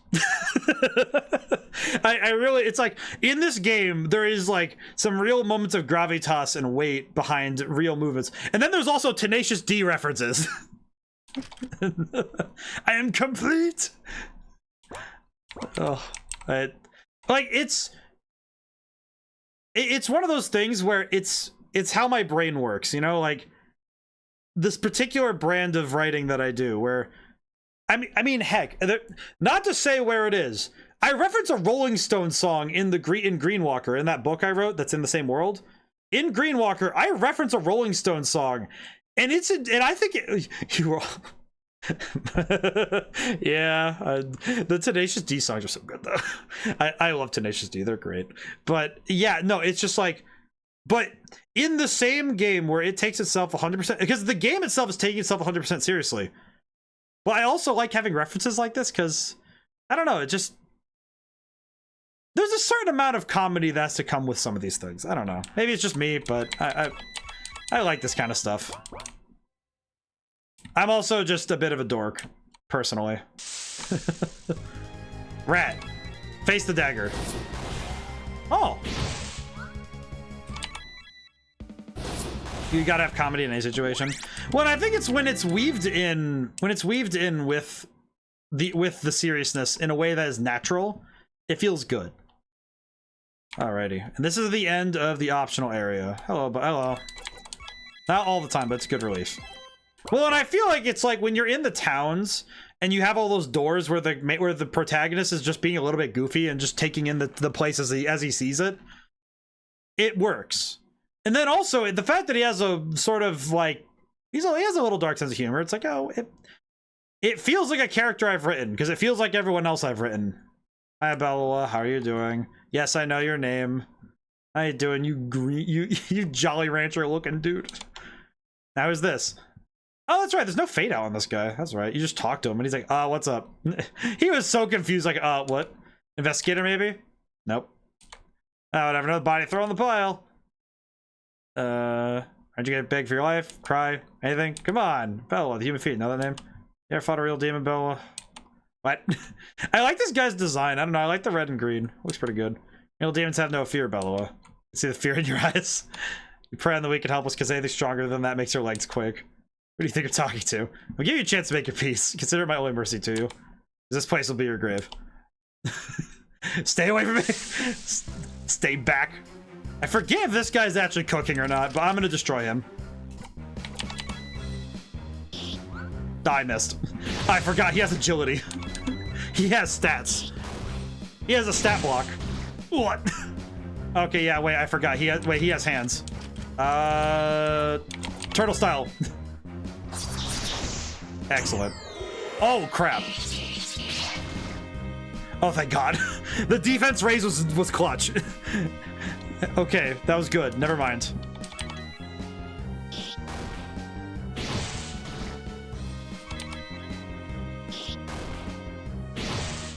I think I'm gonna be good. I think, maybe.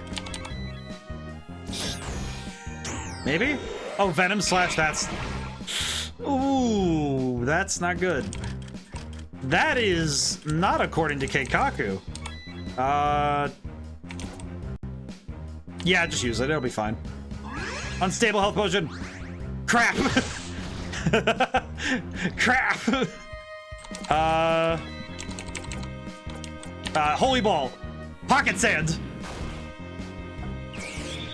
Oh, he has, oh, that's right. He has decaying right.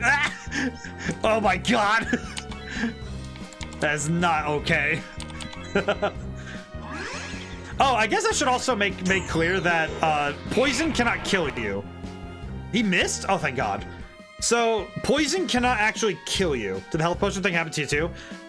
So that was what I was trying to fix. Actually not. So here's the thing. The potions are supposed to heal 250. However, it was incorrectly described as doing 300. It is now correctly on the screen. I think I'm gonna shoot him. Splash? Ah, no prone. Element slash fire, maybe? Yeah. But I did figure out what the problem was. It was that it was incorrectly stated in the description of the items. Nah, poor friend. Sorry I could be here sooner. Hope you can rest in peace. No, he's gone. He's deleted. I killed him. I had a question on spells. Yes. So, what's your question though? Yeah, spells are a bit strange, but there is some... The mathematics behind them and attacks and techniques is a little bit funky, if I'm being honest. Like, it's pretty... Why is Gus the only one that tells you what it's effective against? Mostly because the rest of them, it's nebulous, to put it bluntly. Because with the other ones, a lot of it comes down to... Should have had the dagger description go first, so I want to say I'm a huge fan of this dagger. I should have. But it's mostly, but with Gust, it's specifically because wind magic, it is noted that flying enemies are weak to it. However, with the other spells, it's not 100% immediate which ones will be effective on which types of enemies. Because some enemies because not every type of enemy shares the same weakness sheet, basically. I think even these guys, I forget what they even have, but it's like not every enemy on the ground is weak necessarily to earth magic. And with Gust, it was kind of specifically because wind magic. I wanted to make it very clear that once you got it, this is a really good tool against any enemies that are flying. So it was one of those, I wanted to make very clear what its methodology was, but yeah, I kind of forgot why I guess it's also because, like, fire, for example, you just get it and you start with it, so it doesn't really need a description. And spark and frost is, again, kind of one of those ones where it's like, well, what is it strong against? And it's one of those, like, wind is one of the only magics you don't really need to experiment much. Just fell out of place. To me, that was the only one. Yeah, well, with a lot of these, there's a certain implication with some of them. And some of it comes from a specific place of logic, which I feel like might be a little bit like, dicey. Like, Sacred Bolt, it's like, okay, well, devils and demons, shoot them with sacred magic, should work. Dark magic, it's not specifically put down what it's used for, but there is an area in the game that actually says, hey, here's what dark magic's meant to be used on. And also, it kind of gives you it can silence spellcasters bit, where if you know an enemy's using magic, you can use dark magic and kind of shut them up, which is really mean and funny. Acid is weird too, because it does great on, like, it's meant for armored enemies. Jesus, I forgot about that.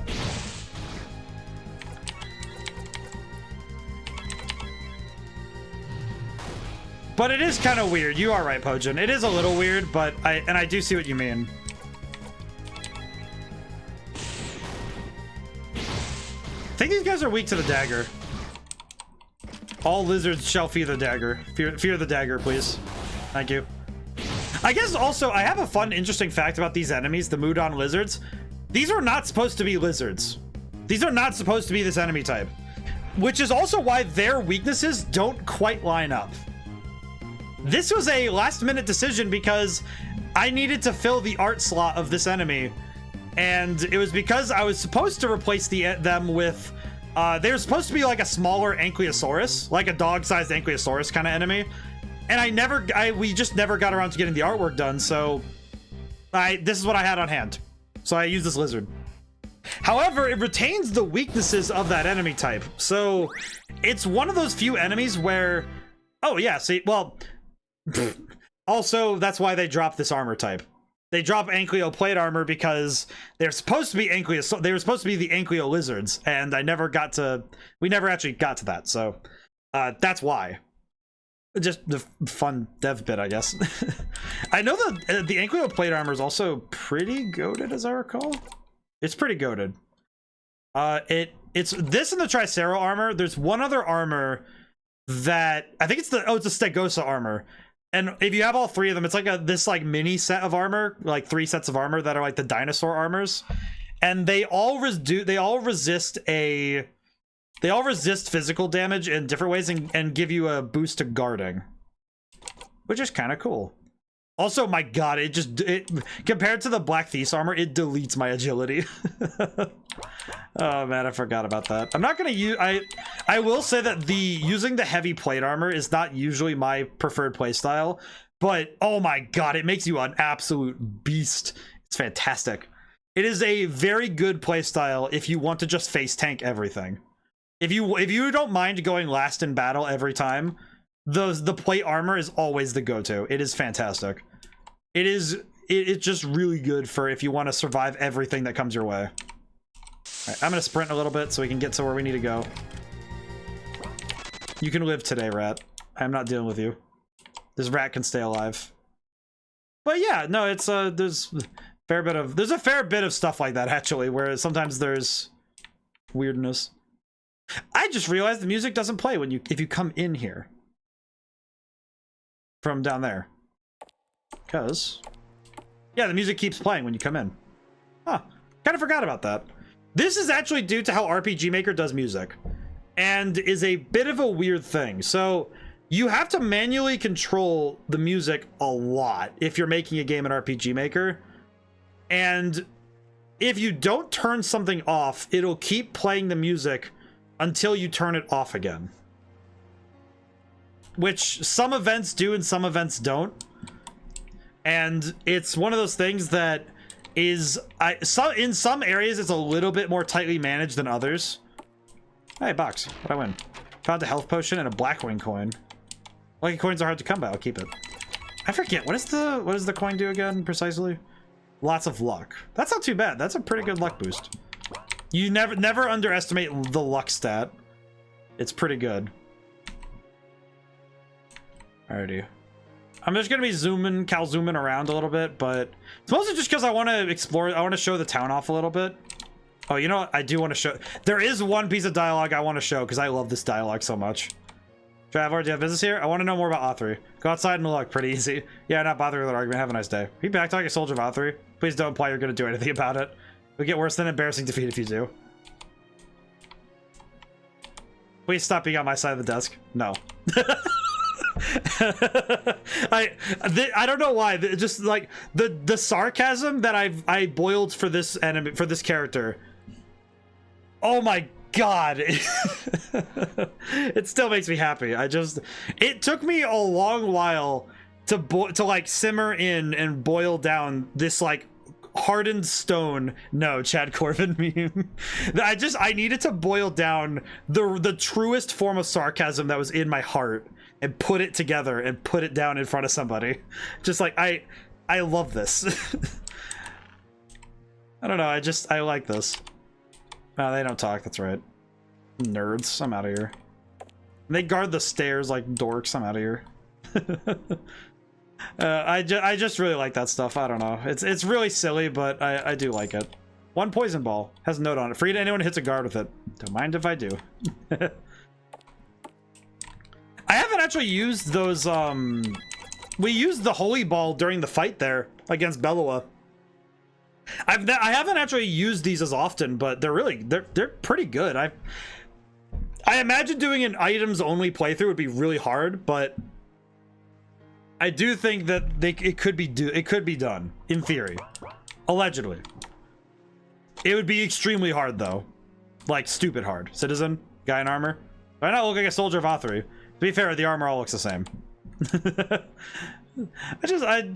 I just like, it took me a while to write all this dialogue, because remember that I had to write dialogue for every door, most NPCs. Some of them I just kind of gave like the, you know, the ellipses, but there's a lot of dialogue I wrote in this game. I think it equated to more than a couple, like 1,000+ lines at minimum.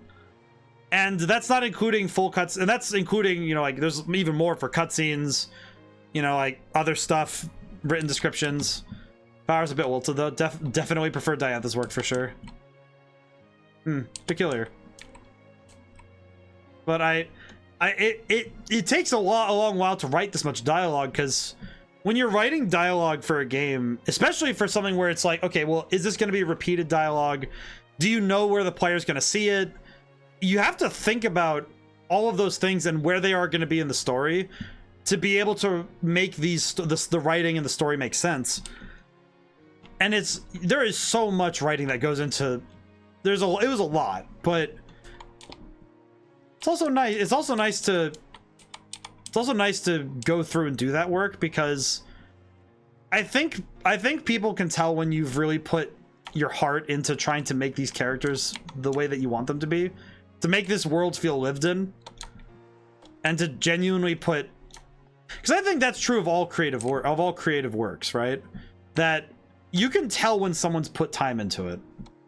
Alrighty, so I'm going to show, for the last little bit of stream, I might end stream a little bit early because my throat's a little bit, my throat's telling me, hey, you don't have 4 hours in you, bud. So, yeah. For some reason, my throat's really dry. So I might call it a little early. I might call it a little early. Yeah. But, I do want to show, so for everybody, if you need to figure out where you're going next, if you're in Authry and you get lost, you talk to this guy. You talk to this head guard guy, and the story will continue from there. I will not continue, however, myself, because I want you to find it for yourself. But I do hope that everybody enjoyed this stream. And I hope that people in the future who are watching this as like a YouTube video, I hope that this helps you make an informed decision as to whether or not you want to get the game or not. And also, if it gives you some cool trivia, just a interesting trivia fact to end the stream on. Within the first hour of gameplay, when you're doing the cave, there are 3 Yu-Gi-Oh references. We did not see the other 2, but they are in the game. So, just so you know, I am very into Yu-Gi-Oh. It's just... But there's a lot of really cool stuff. There's a lot of weapons. There's a lot more to this game than was shown here. There are many other techniques and spells in the game that you don't get to until later, and it's one of those things where, yeah, this was fun. I can't wait to play it for myself. And I hope that I'm grateful that you had fun. I hope that everybody who plays the game is having a lot of fun. And I hope that everyone has fun exploring the world that I've made. I'm really proud of this. I hope I don't get emotional, but I'm genuinely proud of the work I've done. You know, it's like I can see. It's great to see you reflect on your game like this. Lots of detail and information. Yeah, and I hope. I was having the thought that in a few months, I would actually do a full proper playthrough of the game. You're all talented devs. Thank you. I am really proud of the work I did. Yeah, Ree did some really great artwork. A lot of it, we didn't get to see today, because there's a lot of other artwork that's done that you see later that it's like, if you know the RPG Maker defaults, the artwork she did, it slides in seamlessly. It's fantastic. And the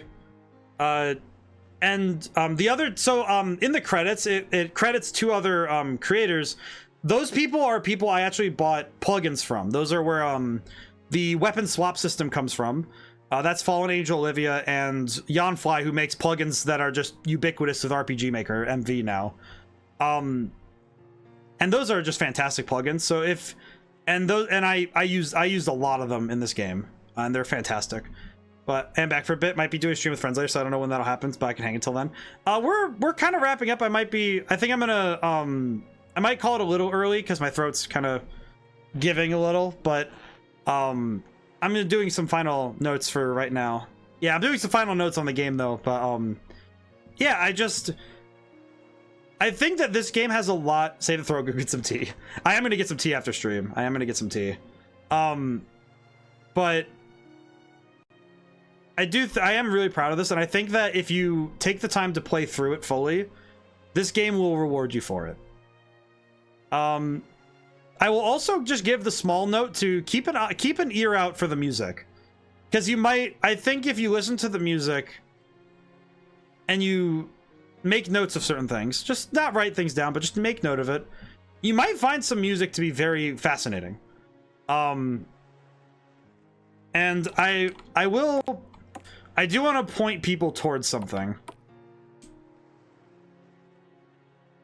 Mainly just because I want to troll a little, but also because I want to at least leave the thread of something in the game that is secret. Very, very secret. Very, very secret. Not gonna say what it is, but there is something. But there's a lot of stuff in this game that I reckon might not be seen for a while. But that's because I think I did a good job of hiding the secrets, but but again, yeah, I'm really proud of all the work I did for this one. I work mostly solitary. Me and Ree did communicate for the artwork, but the majority of this was me, and I think it's really settling in that it's like, well, you have completed your dream of making video games, and it's like, how do you feel? It's like, geez, man, it's like, how often do people get to see their life's work? You know, it's like most people don't get to do that. But yeah, you know, they don't get to see it. You know, they don't get to really settle in with it. But yeah, I'm proud and I'm happy with everything. So, thank you all for coming by. Thank you to everyone who got to come by to get to stay to the end. This game is available on Steam. It will be available on itch.io tomorrow for those who prefer itch.io. And I will try to do a stream of it later. If I do a stream of the game next, I will probably do a normal ending, like the default ending of the game, truly. And then but I will make sure that at that point, when I play it, I will make sure that it's known how to get the true ending of the game. I won't show you the true ending of the game when I do that playthrough, but I will show you how. I will make it known how to do so if it is not described or discussed at that point. But I'll keep an eye out. You know, it'll be a little while before I come back to this and do that playthrough myself, because I want to give everybody the chance to play it spoiler free, as spoiler free as they can. But yeah, yeah. Now my throat's done. So now, whenever I see you guys next, goodbye for now. I am going to raid out because I believe a good friend of mine is streaming. And I wish to be a nuisance. Yes. See them. I see a friend I can raid. I will go raid. Have a good one. Well, thank you, Sylph. And you have a good one, too.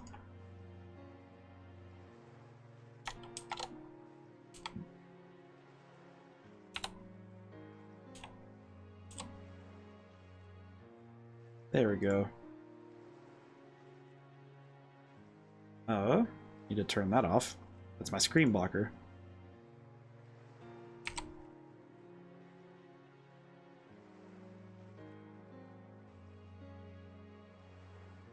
Well, I'll see you guys soon. This week has some very exciting stuff for streams, so I hope you're all ready for that, because Persona 5 is going to end. So, I'll see you guys Wednesday.